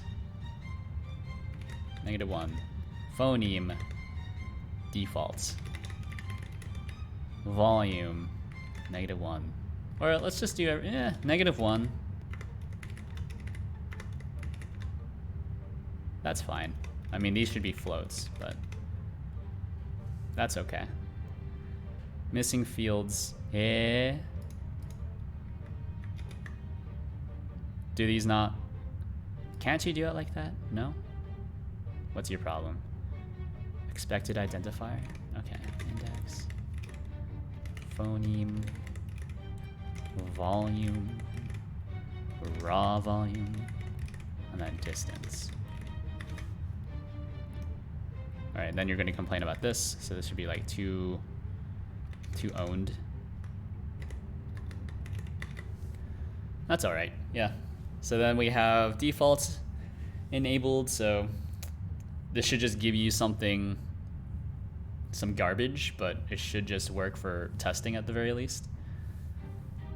Well, if we're just gonna give you garbage, if we're admitting to just giving you garbage, that's okay. We'll just zero everything out. Just make sure it's called defaults. So now common has been implemented. Beautiful. Let's go back to... I think profile actually still needed to be implemented. Let's get out of that. So profile. Yeah, okay. I remember. Look at that. They even have a destructor. How fancy.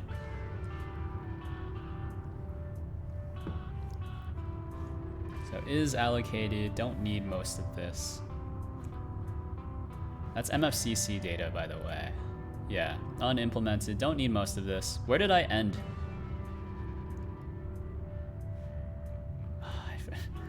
Where did I start using algorithm? The get phoneme probably is not implemented either. No, that's implemented. Add MFCC. Data, add calibration data. Yeah. Update MFCC. Yeah. Looks alright. Export, import. No, this is totally correct. Why did I need to implement algorithm before I did anything else? Algorithm. Does this use algorithm? Algorithm. No. Alright, I'm confused now. I was confused before, but I'm also confused now. It's not lip sync job. Well, we needed to do lip sync job. Well, we need to do algorithm for lip sync job, but does this use profile in any way? Well, I mean, this is profile. Lip sync job. Don't print it. Does this use lip sync job? Checking our gerbs. Play a little bit of games. I think that's fine, actually. Yeah. And then there's just regular lip sync then. I guess we're done with profile. We'll get back to it maybe. I don't remember where I left off, but everything looks fine. Yeah. Just had to make a few more notes, but so it goes sometimes. So it goes. Yeah, okay. So let's get back to this. Okay. Okay. Okay. So we'll have a few things.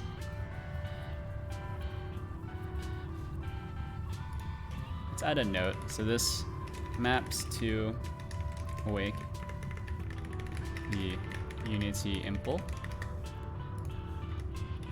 Maps to updates in the Unity impl. I feel like on enable, on disable, I don't need to allocate or deallocate any buffers. Those should just work whenever I, create a new one of these classes. Yeah, like this one just has a standard constructor because it doesn't have one defined. AKA, everything is a null value, a null reference, not null value. There's no such thing as a null value, but there's null references, those are things. Null values, not so much.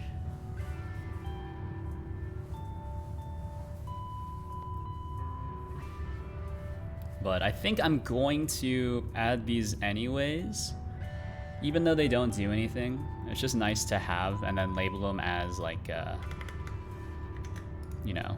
like don't call these, they don't do anything. So awake. What did I call these in profile? It's unimplemented. Unimplemented. So this is Unity specific. So on this, so is I on enable. These are all going to be the same thing, right? But just to make sure that I don't accidentally call these, we'll just, I think these should just panic.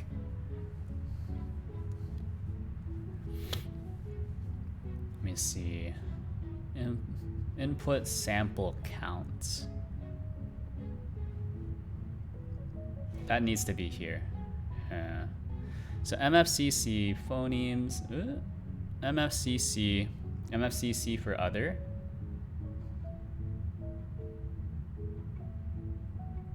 What is the difference between? Oh, these are privates, I suppose. So you're not supposed to actually use these things here from 24 to 29 or 24 to 30. Right. Okay. Job result. This needs to do use create lip sync job. Just use everything in it. I don't know. Import star. So lip sync job result. So this is just job result.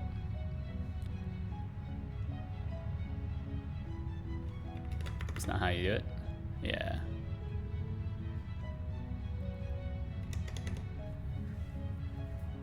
Then this one is a public MF. Who? What? It's just a getter for MFCC for other. Okay, that's fine. Oh. And then the results is just a getter setter for, ooh, lip sync info. Okay. So this is one of the things that does need to be changed. So this is like lip sync info. Good thing I implemented the common thing. So use create common, create common. I suppose I shouldn't do a star import there. So pub lip sync info. This is a, you guessed it, a lip sync info. Who would have guessed? How does he come up with the names?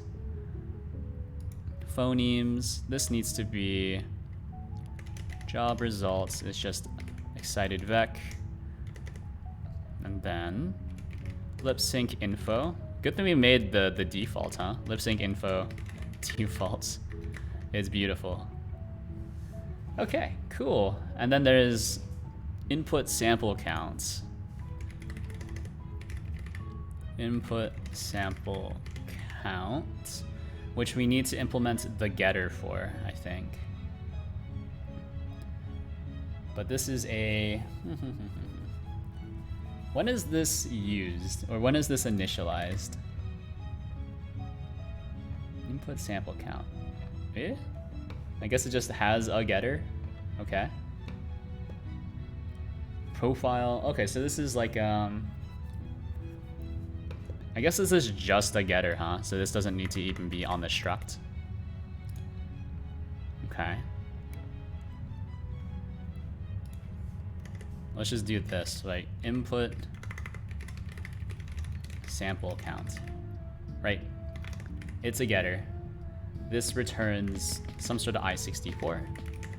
Then we'll do let R equal audio settings. Audio settings. Where does audio settings come from? Is this a Unity thing? Audio settings? Yeah, it must be because yeah, audio settings must be like accessible from just the mono behavior. So Unity audio settings. Okay, yeah, that's just in the scripting API. I've already pre-blown this up for your benefit. Output sample rates. Does Godot have this, by the way? Am I able to mess with this? So audio. Enable audio inputs, output, latency. I don't know. There's like the mix rate, I suppose. Well, I don't know. Does it have to do with like the bus? How do I, there's our audio. I don't know. Like,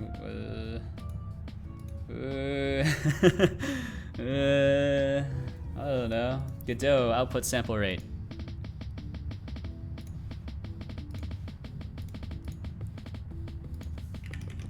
Output sample rate. Sure. Audio stream sample.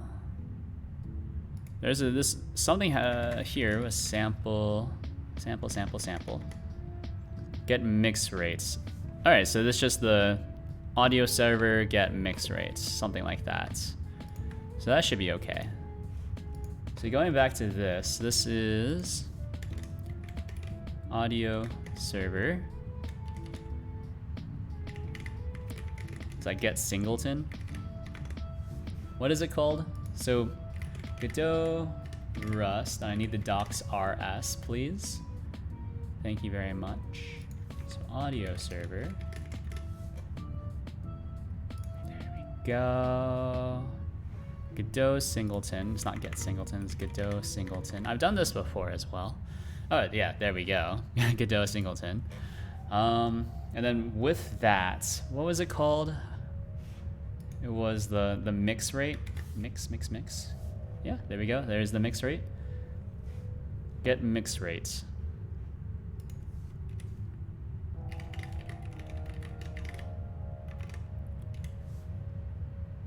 Right. And then that needs to be casted to an I64, I guess. Or, yeah, well, profile. Where's profile? Okay, so this is a self. So self profile dot target sample rate.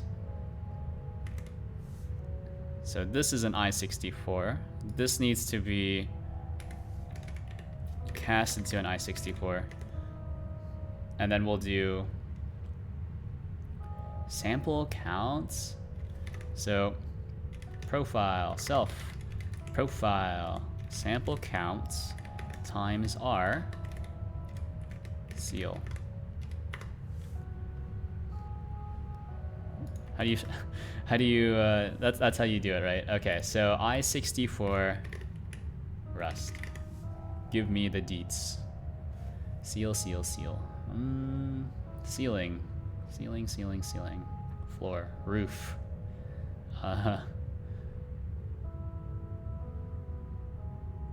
Ooh.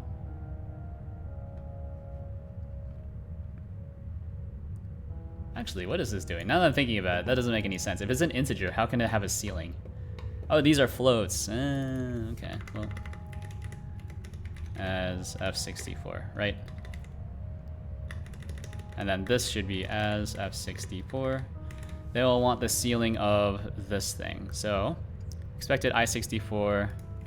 So this, we cast it back to an I64. Okay, cool, cool, cool, cool, cool, cool. Okay. That's done. Let's add an implementation note. So, changed from property to function. The Unity impl to function. Yeah, because Rust doesn't really have properties. But I feel like properties are nice to have, but the fact that not everyone is on the same page regarding properties makes things kind of tough. So, update audio source. Update audio source. I've already implemented that, right? Update audio source? Yeah. Not really. So if audio source is not... I don't know. I think this is good enough. Send it. We'll have to debug that later when it comes down to it. Let's go back to update. Update. All right, that's good. So allocate buffers. I feel like I don't need to. What is a lock object? Anyways, allocate buffers we don't need to implement. So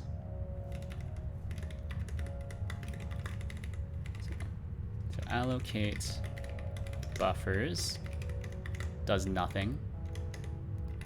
Dispose buffers. Dispose buffers also does not need to be implemented. Update buffers we do need. So let's do that. Update buffers.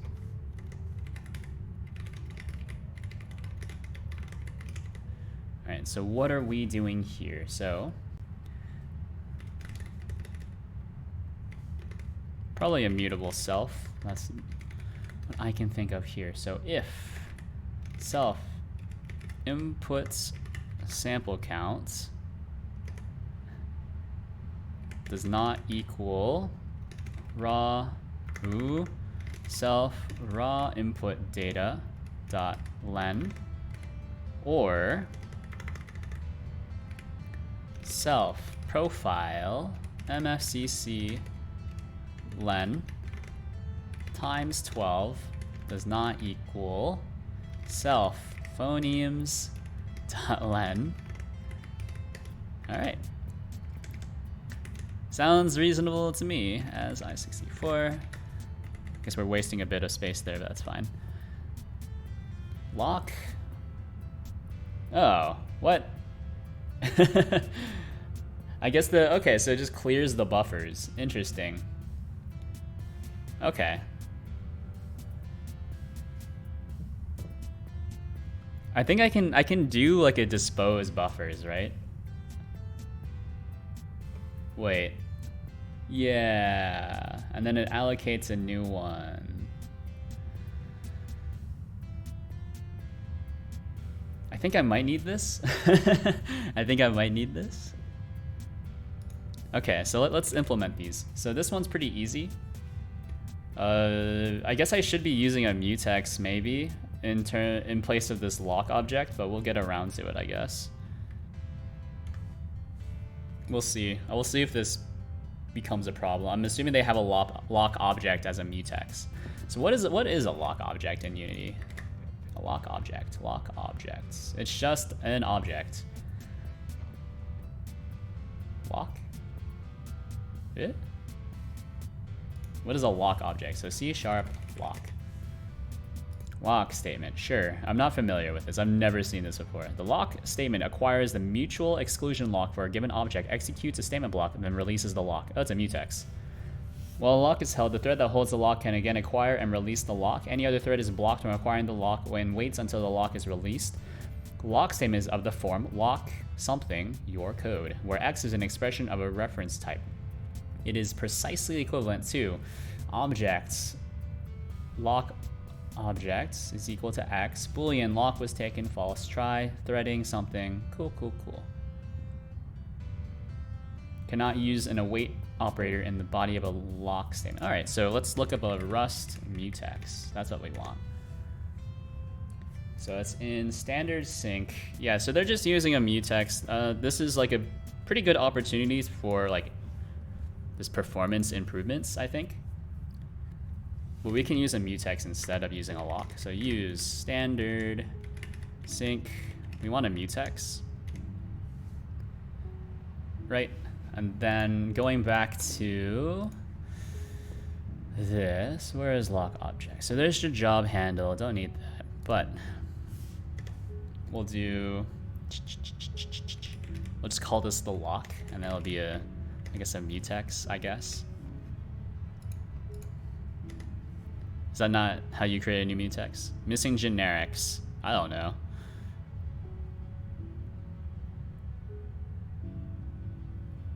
I don't know.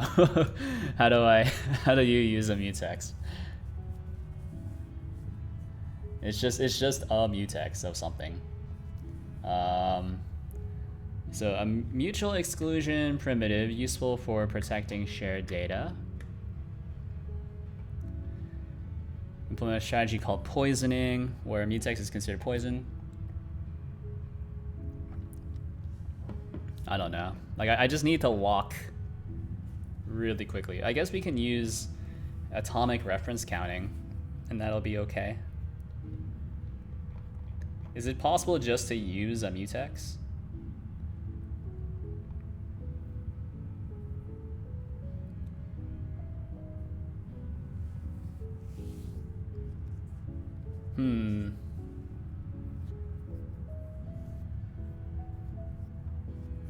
I don't know. I have no idea. The examples are using a atomic reference count, so we'll use it as well.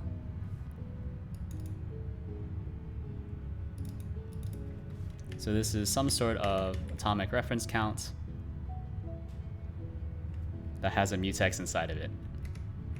Of a mutex of, I don't know.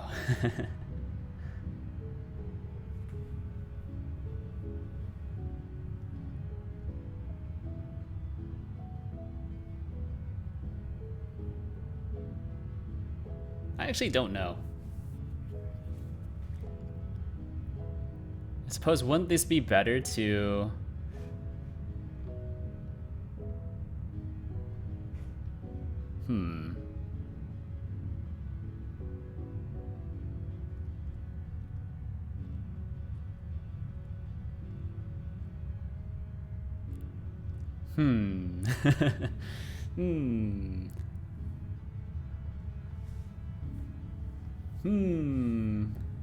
lock. Try lock.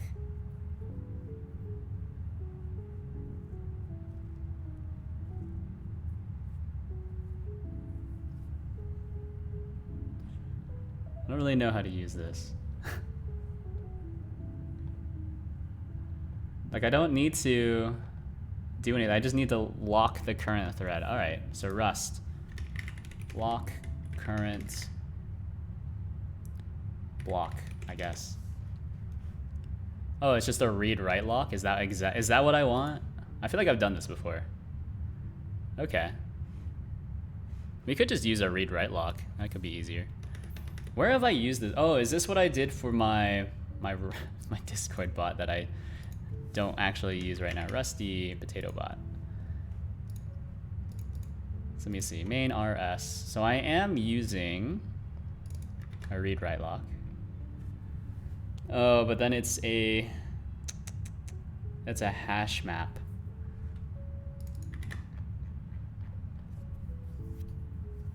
So like I grabbed the lock there, but I don't. I just need to I just need to lock the current block. Lock the block. Which is what they're doing here with the lock object. Like that makes sense to me, right? It's like once you've locked this object, once you go out of scope, I guess Rust does that implicitly, actually. Now I'm thinking about it, doesn't Rust just do that implicitly once you go into a block? Then everything inside of it's locked? Is that not true? What's your problem? Duplicate definition with update buffers? Yeah, that makes sense. Anyways, I think this is okay. So we'll ignore the locking for now, I guess. And then if we need to, we can mess with it. So this is a mutable self. So self raw input data. So we'll just clear this. Self input data. Clear. Self mfcc clear.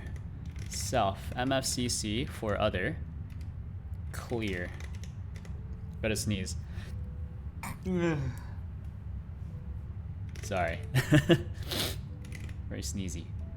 Self job result clear.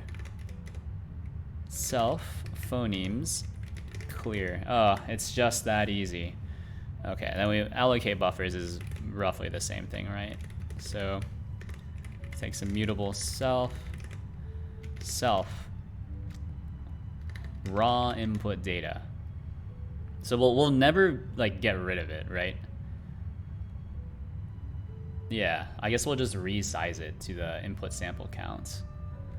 So let counts equal self input sample counts. So then these will all just be resized to count and then with just a bunch of values inside of it. Something like that? I don't know. What's your problem? All right. As usize. What is raw input data? That's F64. Okay. Most of these are just F64s, which is, I don't know. I'm trying to justify my actions.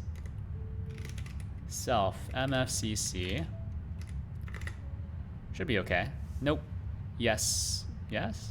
Why are all of these just F64s? Oh, they are.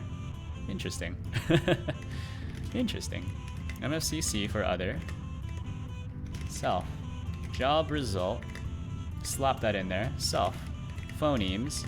Alright, I think job result is probably not the correct one. I guess job results would need to be lip sync job results.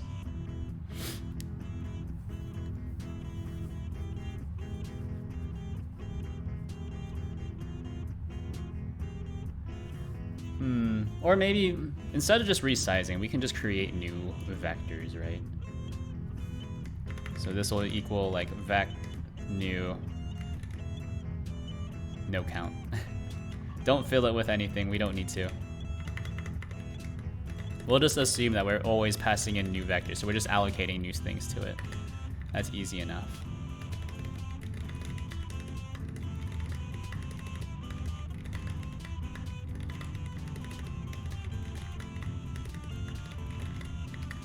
There we go. Yeah, that's fine. And then here in update buffers, then, yeah, I guess we don't need to lock anything, but we'll call self dispose buffers, and then we'll allocate the buffers again. So self allocate buffers. So that kind of roughly approximates what they're doing. I think here with the big MFCC, we can just make that a,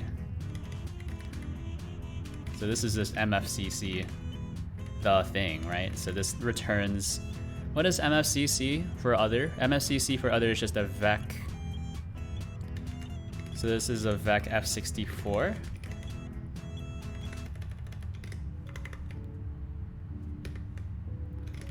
So reference to self, and then we'll just return, we'll turn a reference to that, I suppose. I wonder if this needs to be accessed from other things though. It looks like it needs to be accessed. So we'll keep an eye on that. So changed from property in the Unity impl to function. To do, might need to convert to Godot array.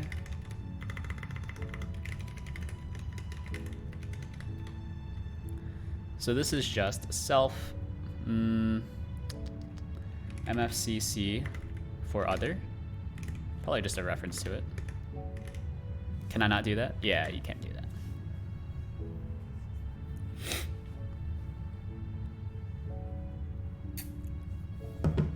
So this is a public. Ooh, what did I do? Oh geez, pressed a button by accident. Input sample count, and then there's lip sync info as well, but lip sync info, guess we can just make that public, that's fine. Or no, not public. Here we'll just do it pub function, I guess results. Self, and then this will return a reference to a lip sync info. So self lip sync info. Yeah, that's fine. Not sure what this needs to do. We might need to change this to a Godot dictionary or something. Might need to convert to Godot dictionary, because that's very possible. Okay, what else needs to be done? So allocate buffers, dispose, updates, update results. That's important. Update results. Oh yeah. So these, that's true. Get index from job results. That's what I'm a little confused about. It's like, what the heck is a job result? Where does this come from? Where did you go? Where did you come from? Cotton Eye Joe. Okay, so that's in schedule job. Okay.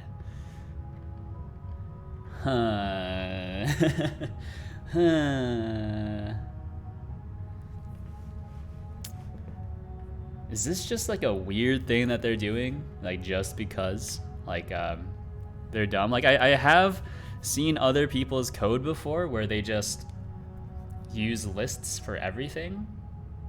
So, like lists are their favorite data structure, so they do everything via like raw index access. I've seen that before. I hope that's not what they're doing.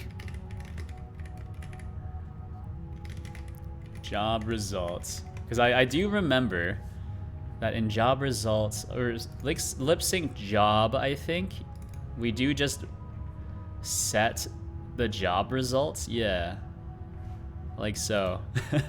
So that's a bit concerning. That might be what they're doing. I'm a little scared. To do, hopefully they're not just using lists for as their main data structure. You know, I was reviewing some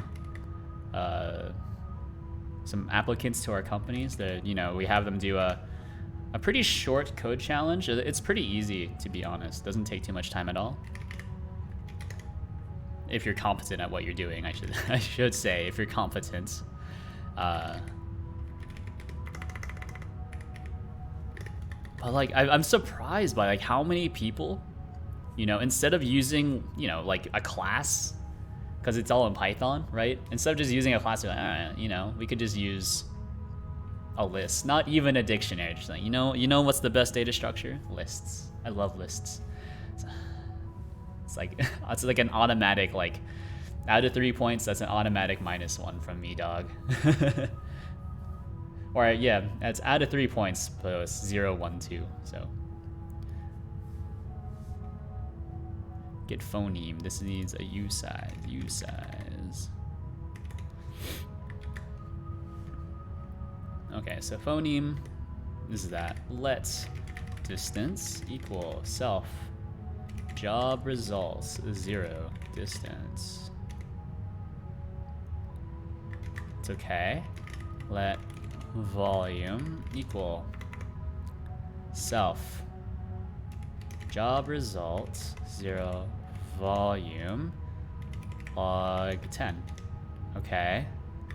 Don't really know what I'm doing here, but let's keep going and see where it takes us.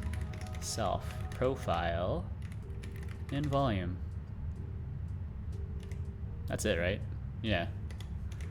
Let max volume equal self profile max volume max min volume plus, oh geez, what is this? 1e minus 4. What is 1e to the minus 4? How do I get like just a random e?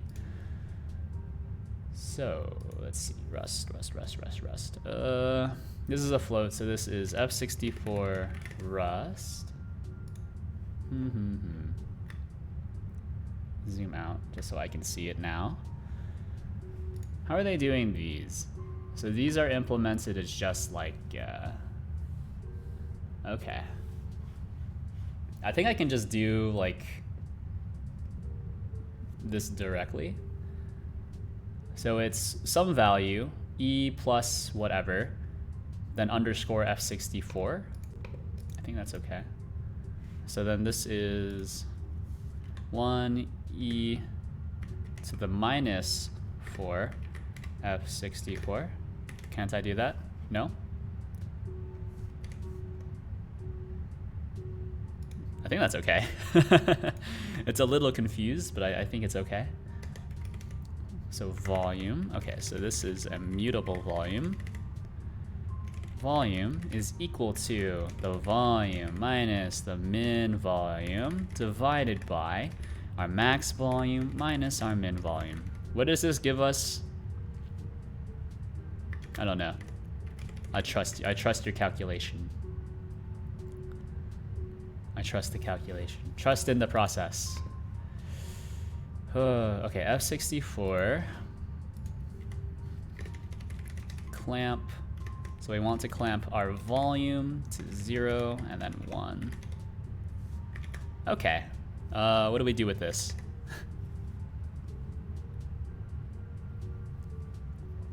Let's see. Our self dot result.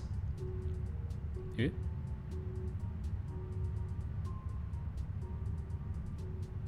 Hold on. I think we still need a private result. Do I not have? Oh, okay. Hold on. So this is result, so we can more closely match your API, so I don't get confused. This needs to be self result. This is also just a result. Very confusing name though, because they have a job result and just like a regular result. But you know, you're the driver here, I guess. Self result is equal to Okay, lip sync info. Oh baby, I knew I made the new function for something.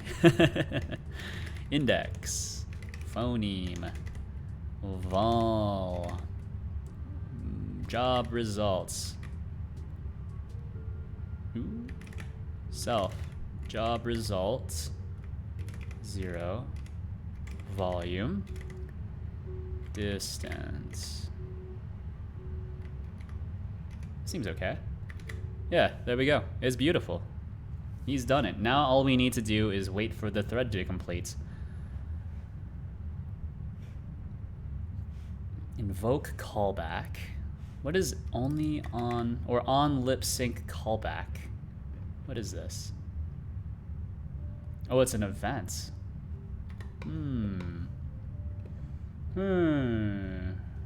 So invoke callback is just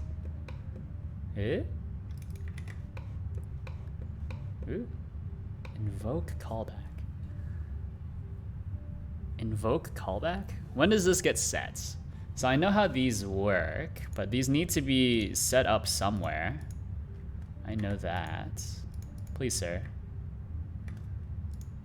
No references. Okay, well, that's good. That's good.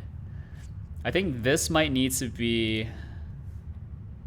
This might need to be a signal, or like a callback to a signal. So let's to do hook up to Godot signal, question mark. So on lip sync updates invoke. Yeah, I don't know. Is this used anywhere in this class? This is used. This is used in updates and then also just all the way up here. Okay. So it's used up here. It's just used here in updates. So yeah, no, this emits a signal. Emit Godot signal. So how do you set up a signal in Godot Rust? Godot Rust signal. How to set up a signal. Sure. Got it figured out. It's got it figured out.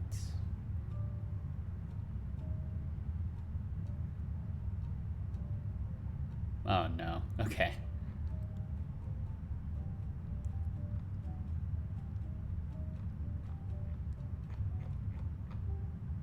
Let me see.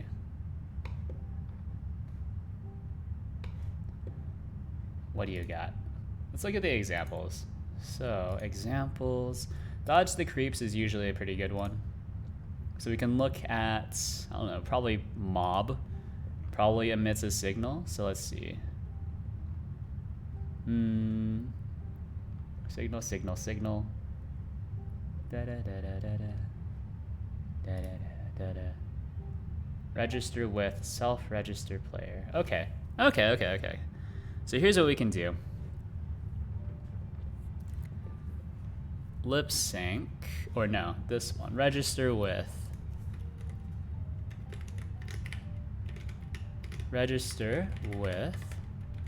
self-register lip sync.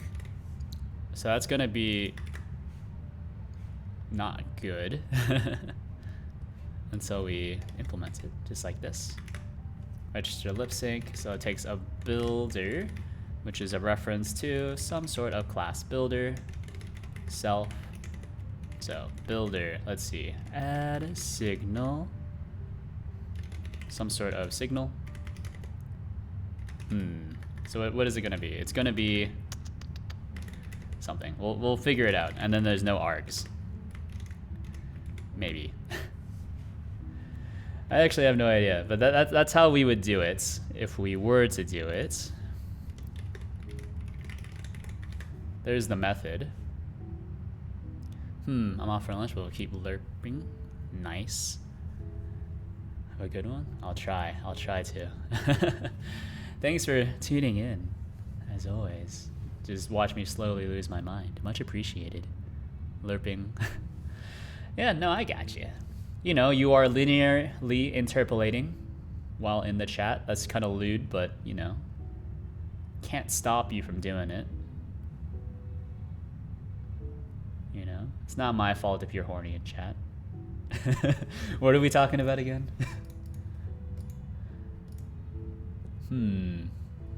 Yeah, I'll catch you later.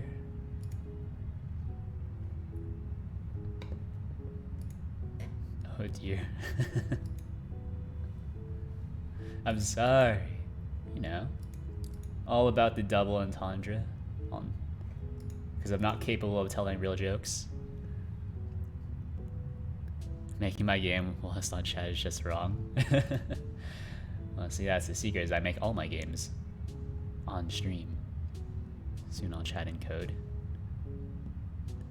Oh baby, he's starting to believe he doesn't see the Matrix anymore. He just sees it for what it really is. Or what? How does that quote go? I should rewatch the Matrix. The first Matrix is still really good. Second movie, not so good. Doesn't really hold up. Third movie is just weird. So results. Okay, so this result does need to be casted to a Godot dictionary. Well, I do need some sustenance. I'm off. All right, take it easy. I'll continue to just talk to myself. Not a problem. Just a crazy person. All right, so here we go. Results. This needs to be a Godot dictionary for sure. So let's see. We'll do let dict equal dictionary new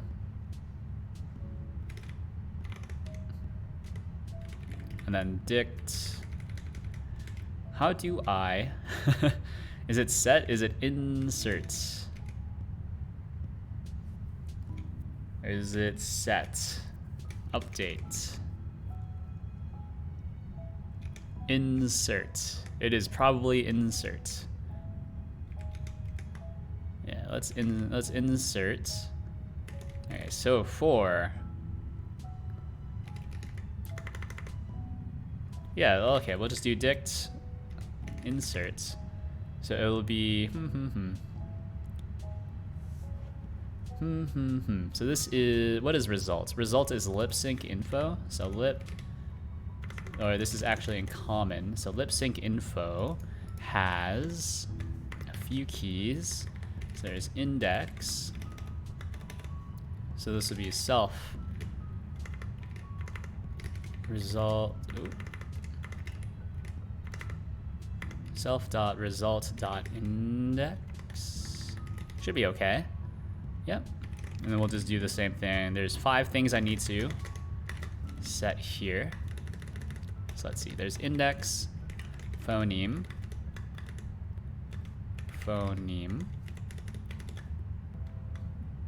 volume, raw volume,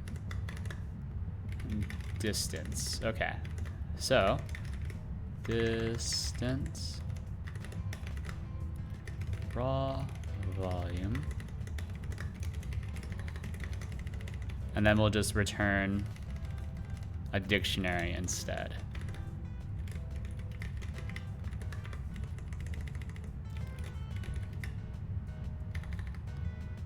Okay, so I can't do that.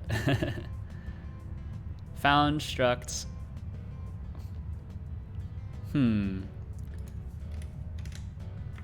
into shared. Okay, cool. Right, so this is the result, and then here at the very top of the file, well, not the very top of the file, inside of invoke callback, we'll want to hit it with one of these. Okay, so hue, expected impl, impl, where, why, how, expected impl, where,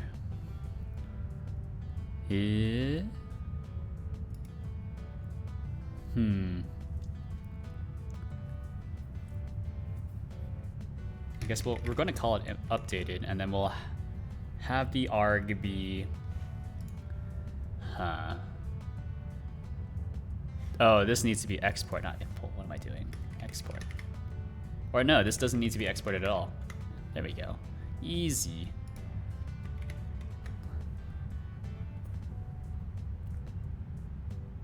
What does args need though? What? Add signal. Signal is a struct. Contains signal arguments, which is some sort of struct as well. Signal arguments. So you have a default. Interesting.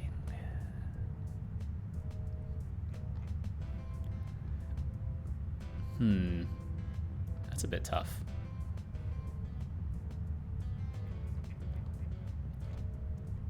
Add signal. Some unsafe. That's always good to see.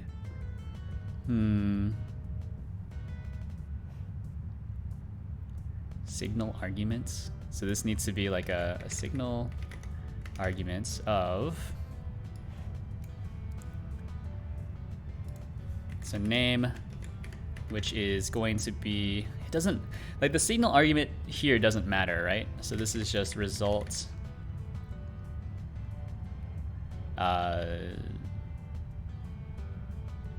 Variance? Who? I can't just give you one of these. Is there an example of using a signal argument here? I kind of doubt it, but maybe. So there's register HUD, empty signal. See, that's what I don't like about Godot Rust, is that their examples are incomplete. Like they don't use all parts of the code. They just use like bits and pieces, which is tough. Like, you're not helping. Dodge the creeps is good, but it doesn't help me at all here, because I still don't understand how to pass a signal. Look, there's me. The action RPG.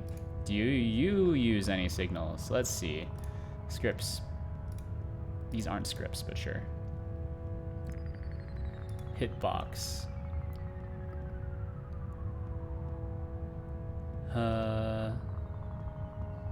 I'm looking for something that uses a signal and then emits signal data.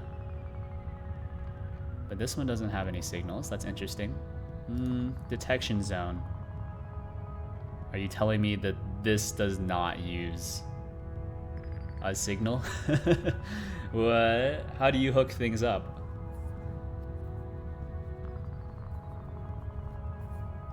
Ooh. Soft collision? I don't know, man.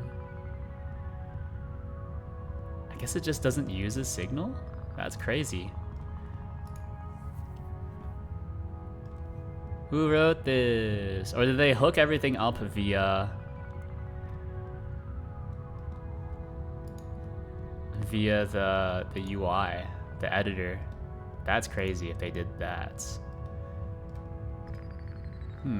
They might have done this like entirely via, oh my god, they might have. Absolute mad lad.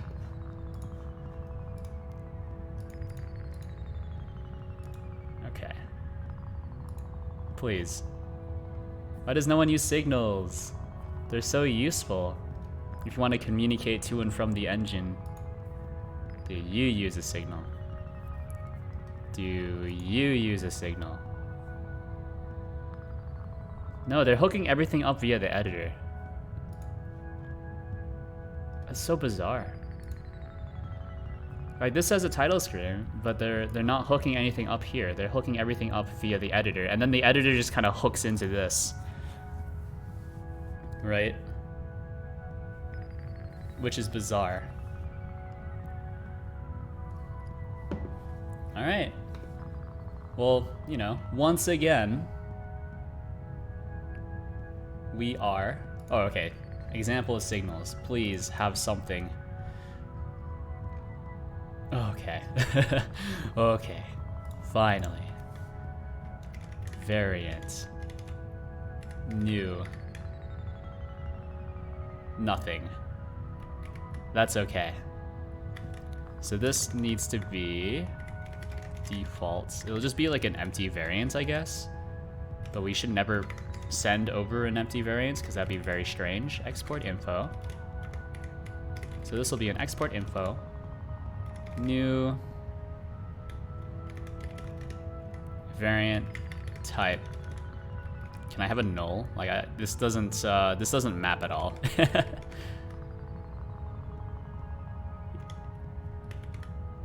But yeah, this doesn't map, so I don't know how you would want me to. Well, I guess it's gonna be a dictionary, huh? So it'd be a dictionary, variant type dictionary. So then we can do.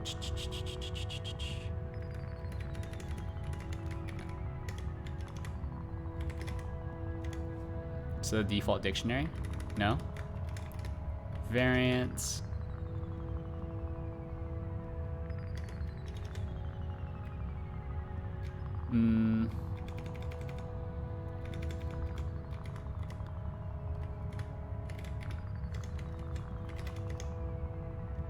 Can you do that?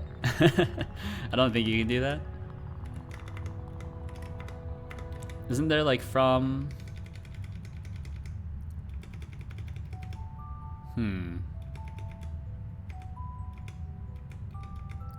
From a variant. I don't think that a dictionary is a variant. Yeah, I didn't think so. Okay, well, that's fine. I tried to get nice with it. Tried to play nice, but... Welcome to default. I guess it'll just be undefined behavior since I have no idea what that will do. Property usage. Okay, cool. There we go. There's our signal. So we'll just have a result. We'll emit the updated signal.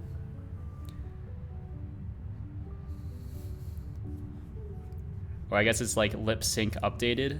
Lip sync updated. And so from invoke callback, we'll call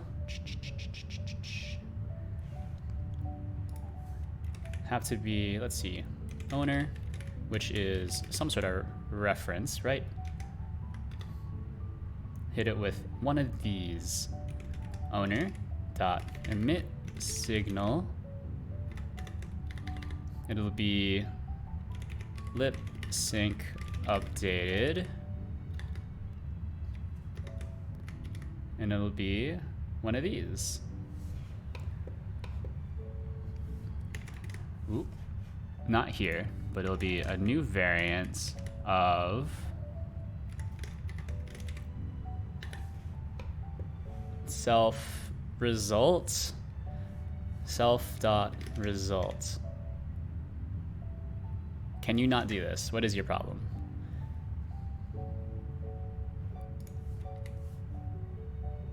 Okay. Function takes 0 arguments when 1 argument was supplied. Yeah, I mean, that's not what this thing is showing. Is this different from... Yeah, okay, so this is different from the current release. Okay.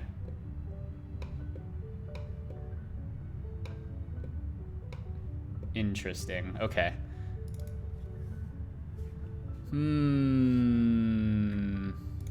So what do you got? What do you got?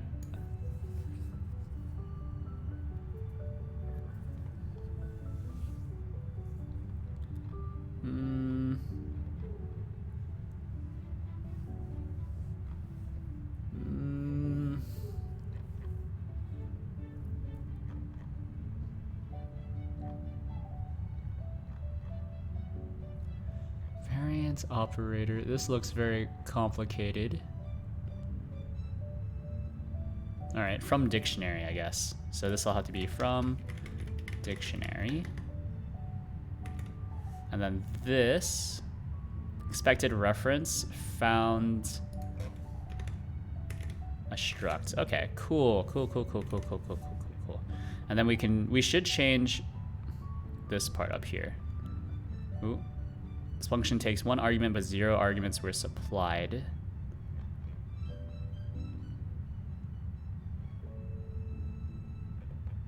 Yeah? Okay, so owner. Slap that in there. Okay. Expected struct. Ooh. Oh, I did this wrong. Okay, so this needs to be a reference to a reference, a reference, if you will. What's your problem? Cannot move out of self-result phenome, which is behind a shared reference. Get cloned. Neat. All right. That's my answer to a lot of things. Is just, I don't know, send it.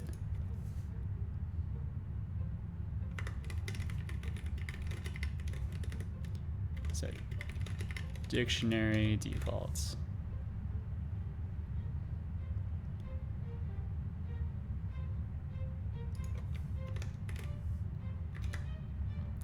Okay, cool.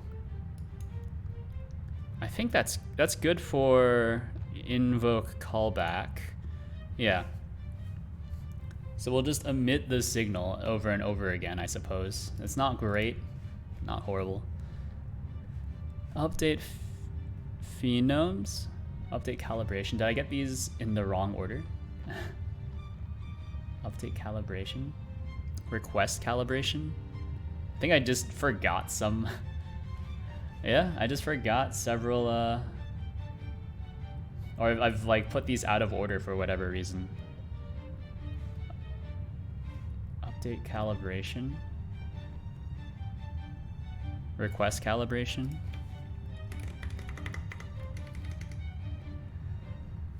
So this is after schedule job. Okay.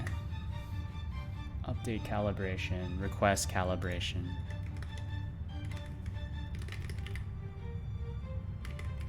Calibration.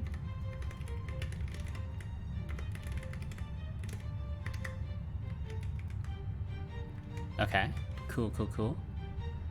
Never used. But that's because this is probably a... You know what? I'll be right back. BRB.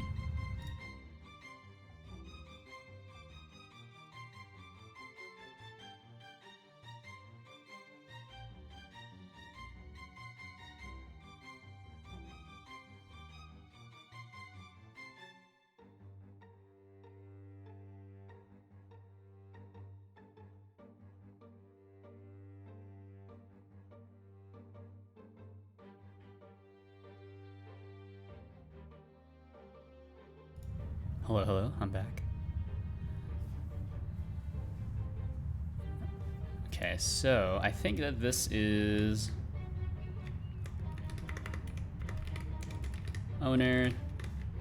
This is meant to be an exported function, so export this one. Let me see, yeah, because I can see it's a public function, request, whatever. And then it takes some sort of integer, I guess. So index I64. I forget which. Does Godot use 64-bit or 32-bit integers? Godot 64-bit integer. Int. Okay, so Godot uses 64-bit integers. Okay, that's why. I knew there was a reason why I was doing everything in 64-bit, but I couldn't remember why. It uses 64-bit integers and presumably also 64-bit floats.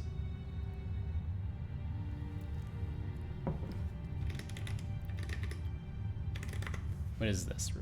Requested calibration vowels. So this is a list. Oh, did I just not do this for whatever reason? Ooh. Lip sync. Oh, I just did not do that for whatever reason. Yeah, good job, me.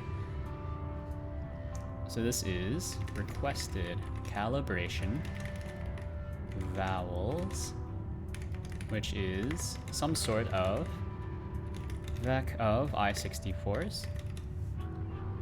Then this one is requested calibration vowels. It's just a new vec. How nice. And then this is only used here in update calibration and request calibration. So this update calibration runs a lot of times. Yeah, it runs in every update function, so that's taken care of already. We will need to, actually implement it, but we're getting there. We're getting there. Push. Just push the index onto there. Beautiful. So that's one of the few functions that will be exposed to Godot. Let's see, update calibration. So if profile will never be null, so it doesn't matter. But we'll do for index in self requested calibration vowels.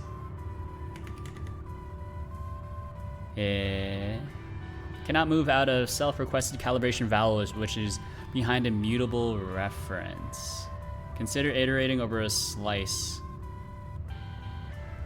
That's fine. I guess, can't I do like just an iter? Yeah, okay.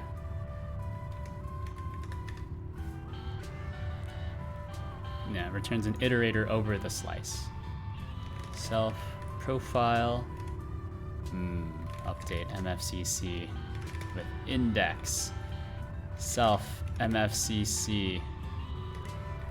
True.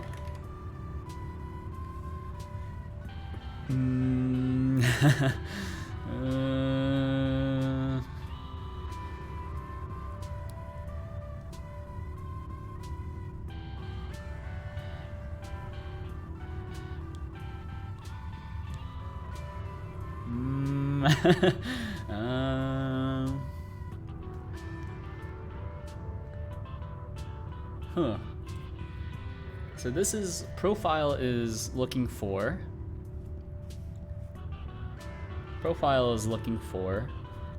a U size.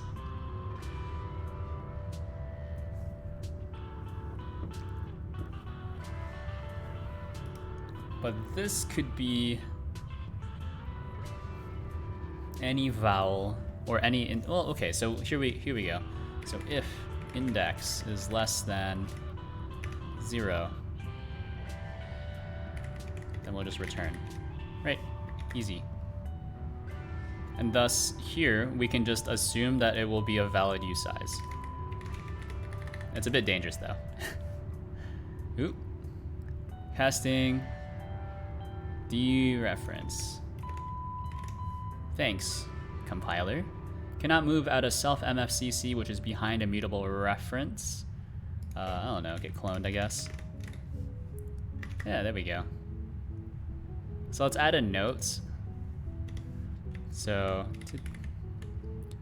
we can assume index is greater than 0 because we check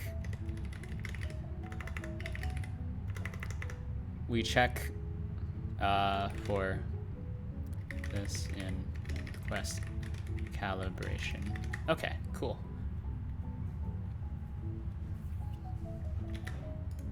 Let's see. So that's update calibration. So we do the for each, then self requested calibration vowels clear. Yeah, there we go. Easy. He's done it. On data received. Where are you used? You are used. There's a few listeners. Okay, so you need to actually connect. Oh no, okay. So on data received, we need to connect to data as well. That's tough. Audio source. So we do need to connect as well. Okay, let's think. How do I do this? on received, and then function on audio filter read. So this will be, I think audio filter read will be unimplemented maybe. This might be Unity specific.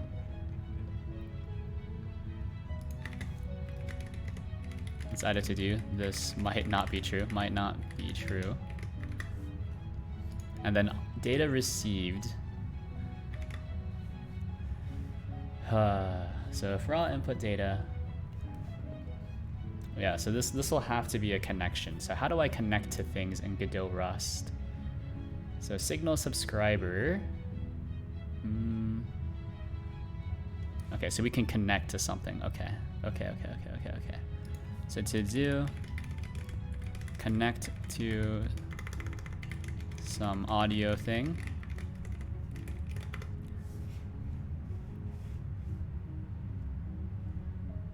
Let's grab a reference to that.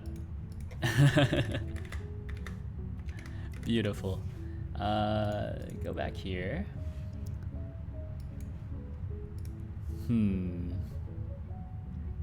So this will be an input of, what is this supposed to be? Like this is just like a float array of something.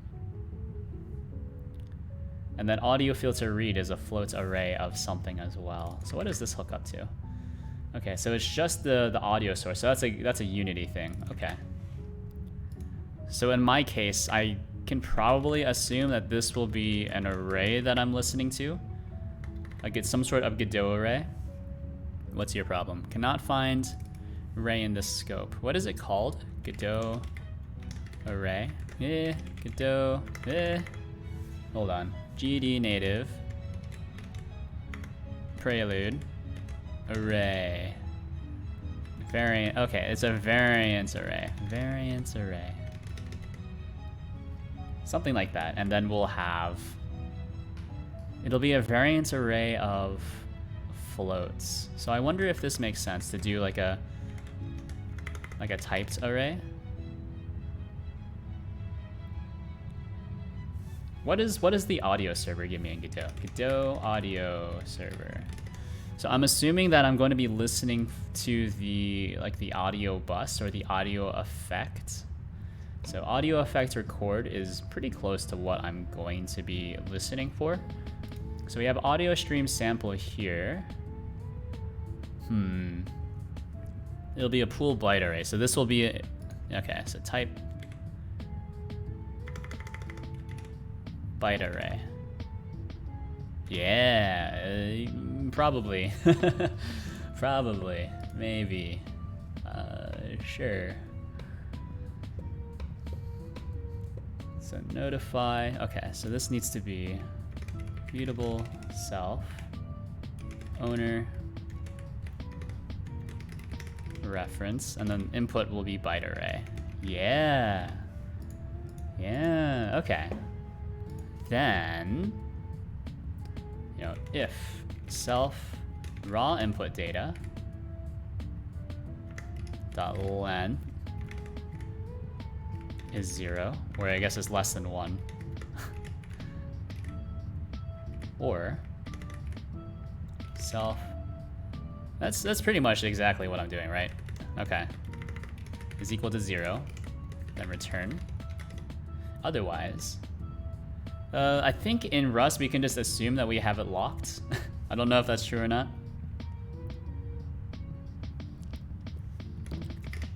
Let n equal self raw input data length, then our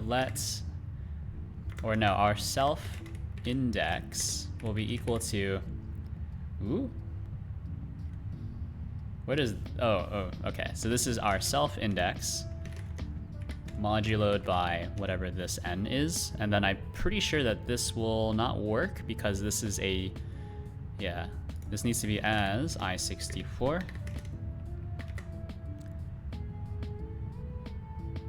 Is that the only place where I'm using n? Fair enough.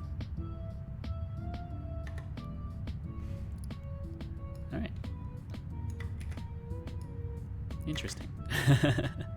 We don't need it. Okay. Cool. For I in 0 to input dot len, or I plus equals channels. Ooh, okay, that's interesting.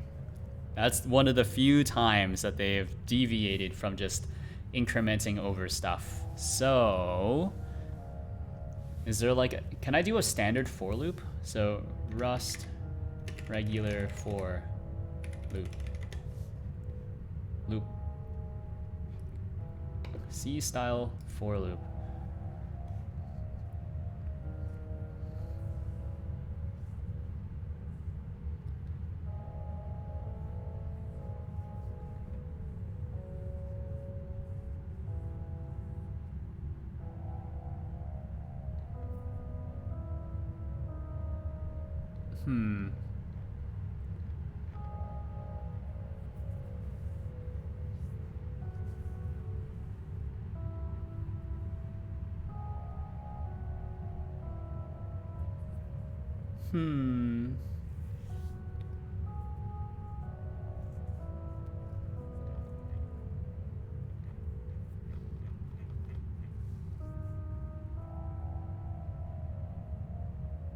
I guess we can just use a while loop. I guess we'll have to use a while loop. I don't know. I'm not seeing it. Loop expressions. Sure. Here's the book. Everyone loves the book. Actually, this is just the reference. Infinite loops, predicate loops. There's the while. Predicate pattern loops. Yeah. Iterator loops.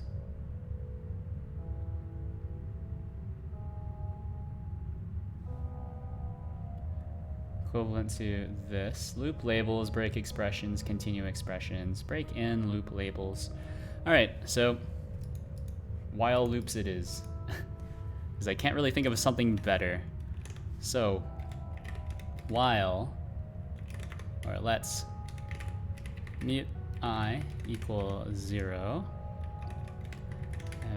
So this will be a usize. While I is less than input len. And at the very end, we'll just have to do, what is this? Expected usize found I32. Hey? As usize, sure. Or it doesn't matter. We'll let it figure itself out. Let's not even. All right, compiler, I trust you. Maybe a bit too much, if we're being honest. So I plus equals self dot channels. Where does channels go? Oh, this is int channels. Oh, I forgot the channels part. Okay.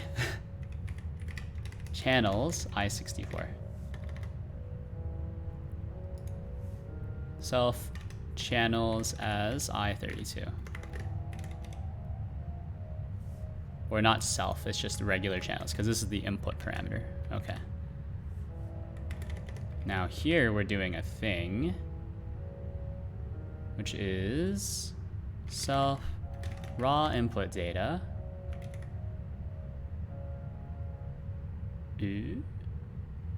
Self index. Ooh. What? What is this? What? That's bizarre. Moduloed by n. So let's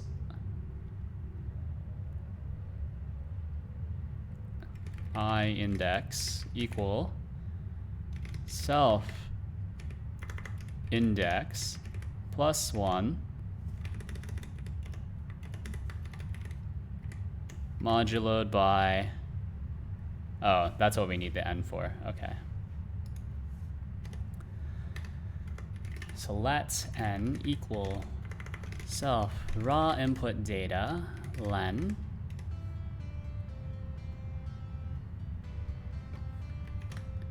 as I64.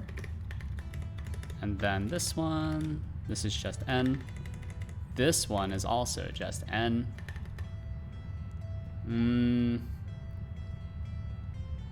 Yes.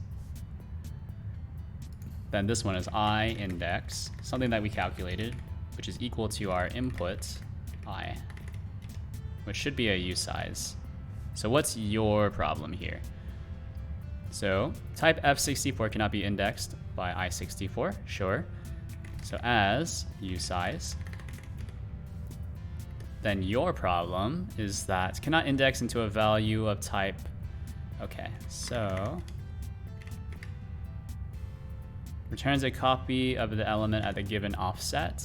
So this needs to be I. What are you looking for? As F60, ooh, as F64? I don't think so.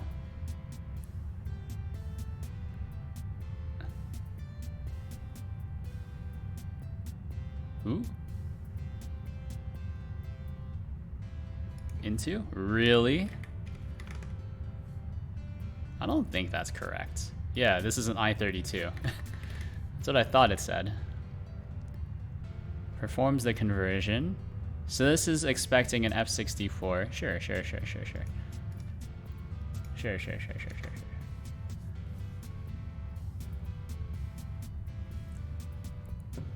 And then that's okay.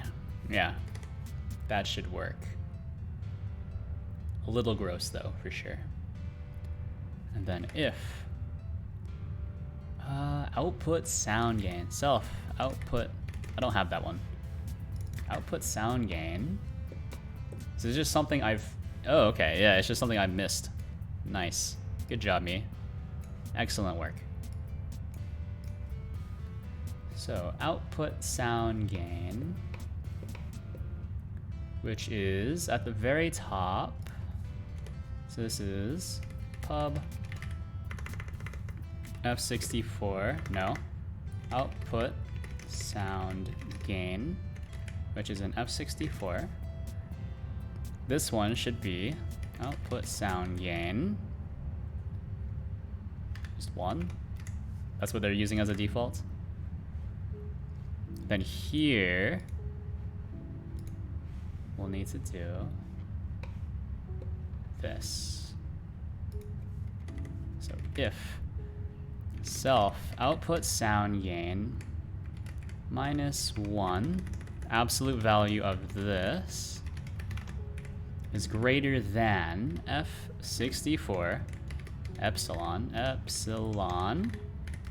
then we'll have to do a thing. Okay, what thing are we doing? Lay it on me. So let n equal input length. Beautiful. As I64. For I in 0 to n, we'll do have.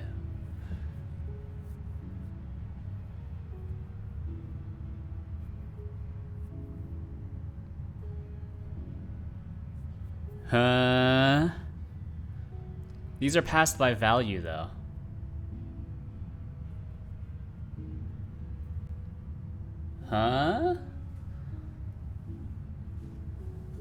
These are passed by value. Are arrays in C# passed by reference? Ooh? That shouldn't work. This doesn't look right. Yeah, because you don't use the input for anything else. Oh, my back. All right, so this is a variance array. This is a reference to a variance array, which means that this is now a lot more difficult.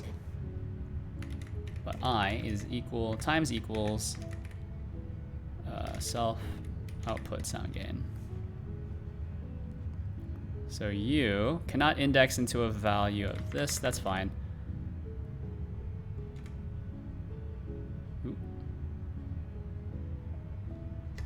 So we set I as I32. This is input. Get I as I32.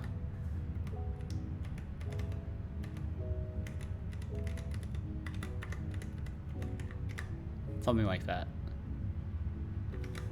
So what is your problem?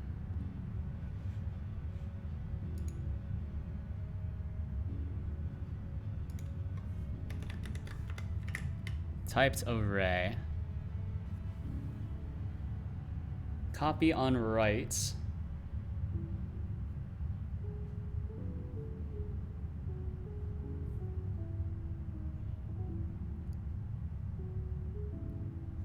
I don't know. What?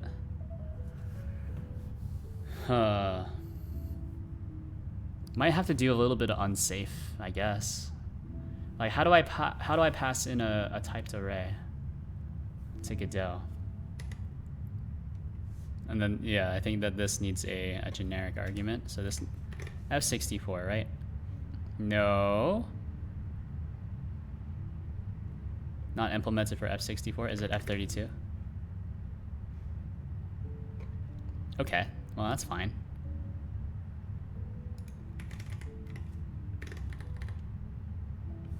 Input.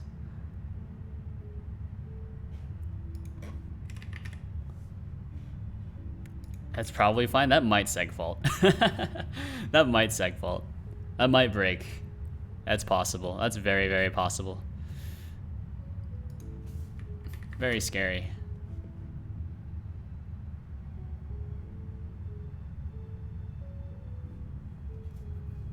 But it should work. It should work.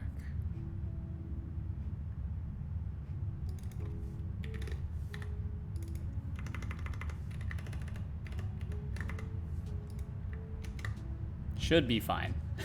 Probably. Maybe. Yeah, but then we'll need to connect this to something. I'm not sure where this gets connected to on the Unity side, but I think that's pretty much everything besides like the hard part. So I think schedule a job and update phonemes, that's pretty easy, I think. Hopefully. I'll schedule a job, that's gonna be the tough part. So like to do stub. This is the hard part, probably. Because that's when we actually need to fire the job.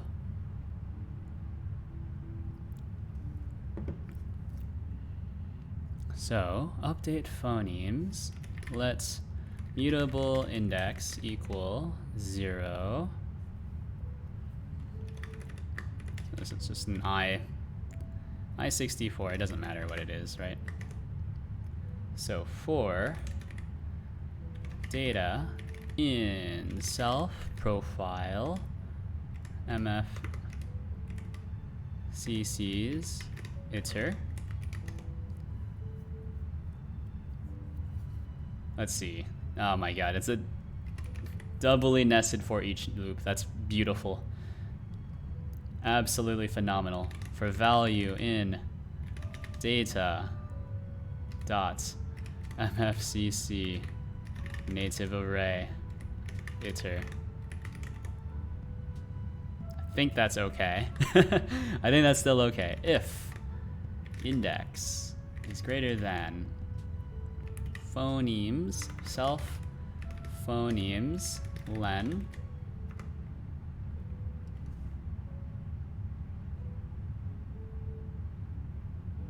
what? Oh, this is so weird. I hate that. I hate that a lot. So if index is greater than that, I hate that. We should break. So this is as I64.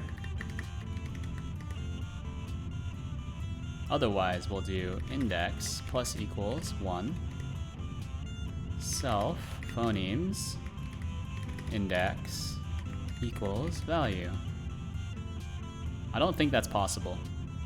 Oh, and then this needs to be, oh, well, okay, so let's usize this. Usize. This doesn't need to change. What is your problem? Unnecessary parens, that's fair. value. This is probably the hard part. Mismatch types. Expected F64. Consider dereferencing it. That's fine, I guess. Yeah. All right, so now we have two things to do.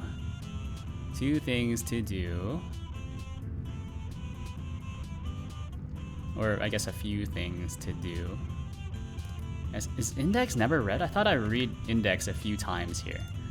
Or am I not using self-index?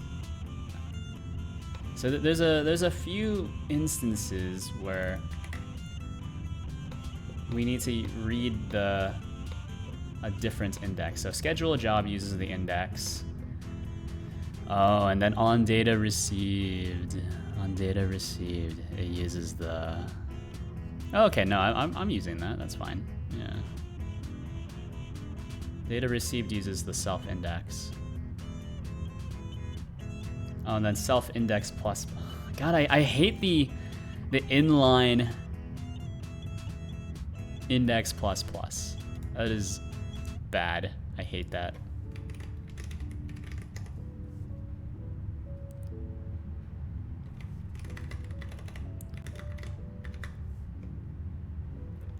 Because it's not clear. It's not immediately clear what exactly it's doing.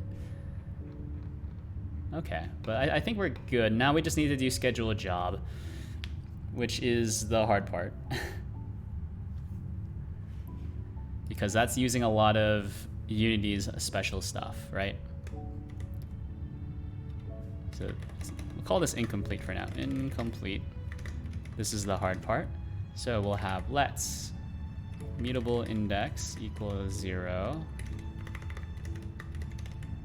So this is some sort of I64 for now. Let's see. We'll do self input data clone from self raw input data. Should be fine. Maybe not. Clone from a. Okay, so we need to clone from this reference. That's fine. Cool.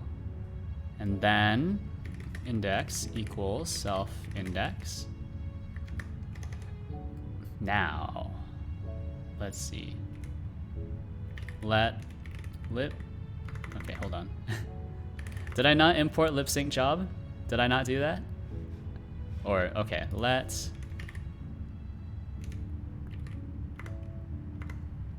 job. Let's call it job. Let job equal lip sync job new.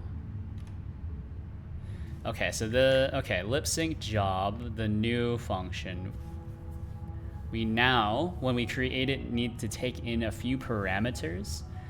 Oh, actually, no, because theirs is a struct. Oh, that's why we can't just use new. Okay, well, okay.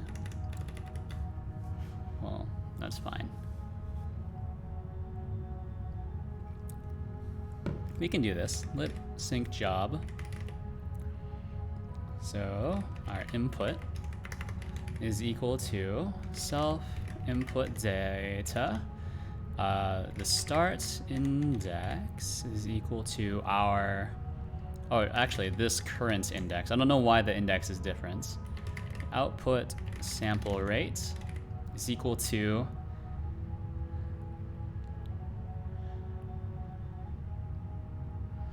huh?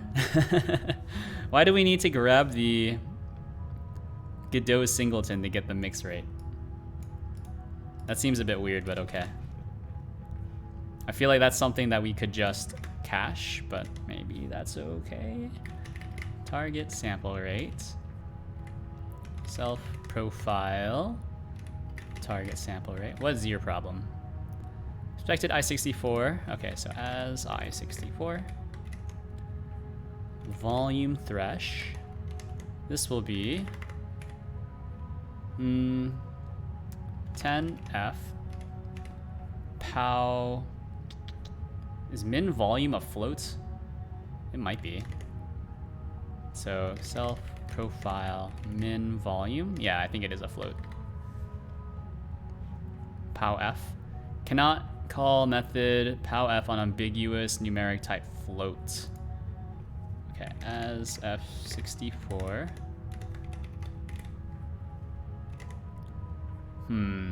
So mel filter bank channels is equal to profile self profile mel filter bank channels.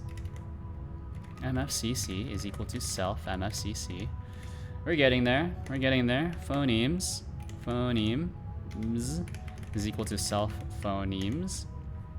Did I call this just regular phoneme? No, that's phonemes. Yeah, okay. It's not equal, by the way, you dummy. It's colon. And then results is equal to job result. Did I call it job result? Self job result, I did. Okay, cool. Beautiful. Now we just have a bunch of errors. I wonder if these need to be...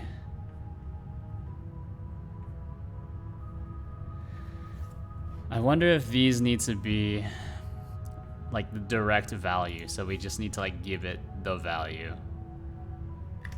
That's gonna be tough. But I think it's necessary. I think that's necessary. I'm scared.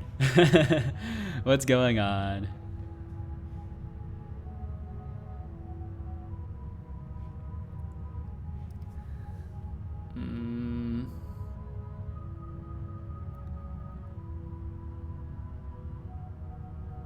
That's tough. Like I need to get, like it must be a reference, right? Absolutely, 100%, unless I can do this. Yeah, I didn't think so. So schedule a job is the only one that's gonna cause me some trouble, and then that's gonna really mess with me because I need this to be a reference to these, I think. Like I think these, actually I'm not sure. Well, I don't know. What's to do? Cloning. For now, we might actually need a reference. Let's just clone, that's fine. Everyone does a good clone. Yeah, look at that. Beautiful. And then job handle, that's the hard part.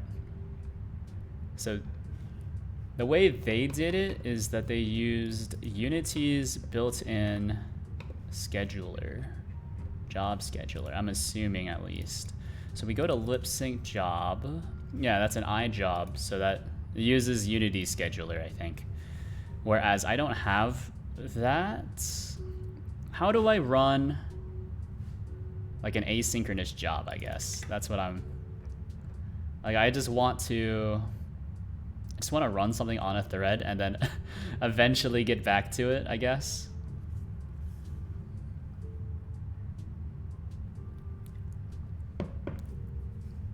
I don't know. To do, run on thread. Yeah, I'll have to think about it. Anyways, we're gonna call it there for now. Git status, git add all, finish writing tests, start implementing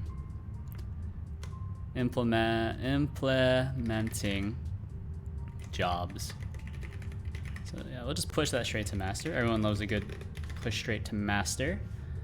Yeah, but thanks for tuning in. Let me see.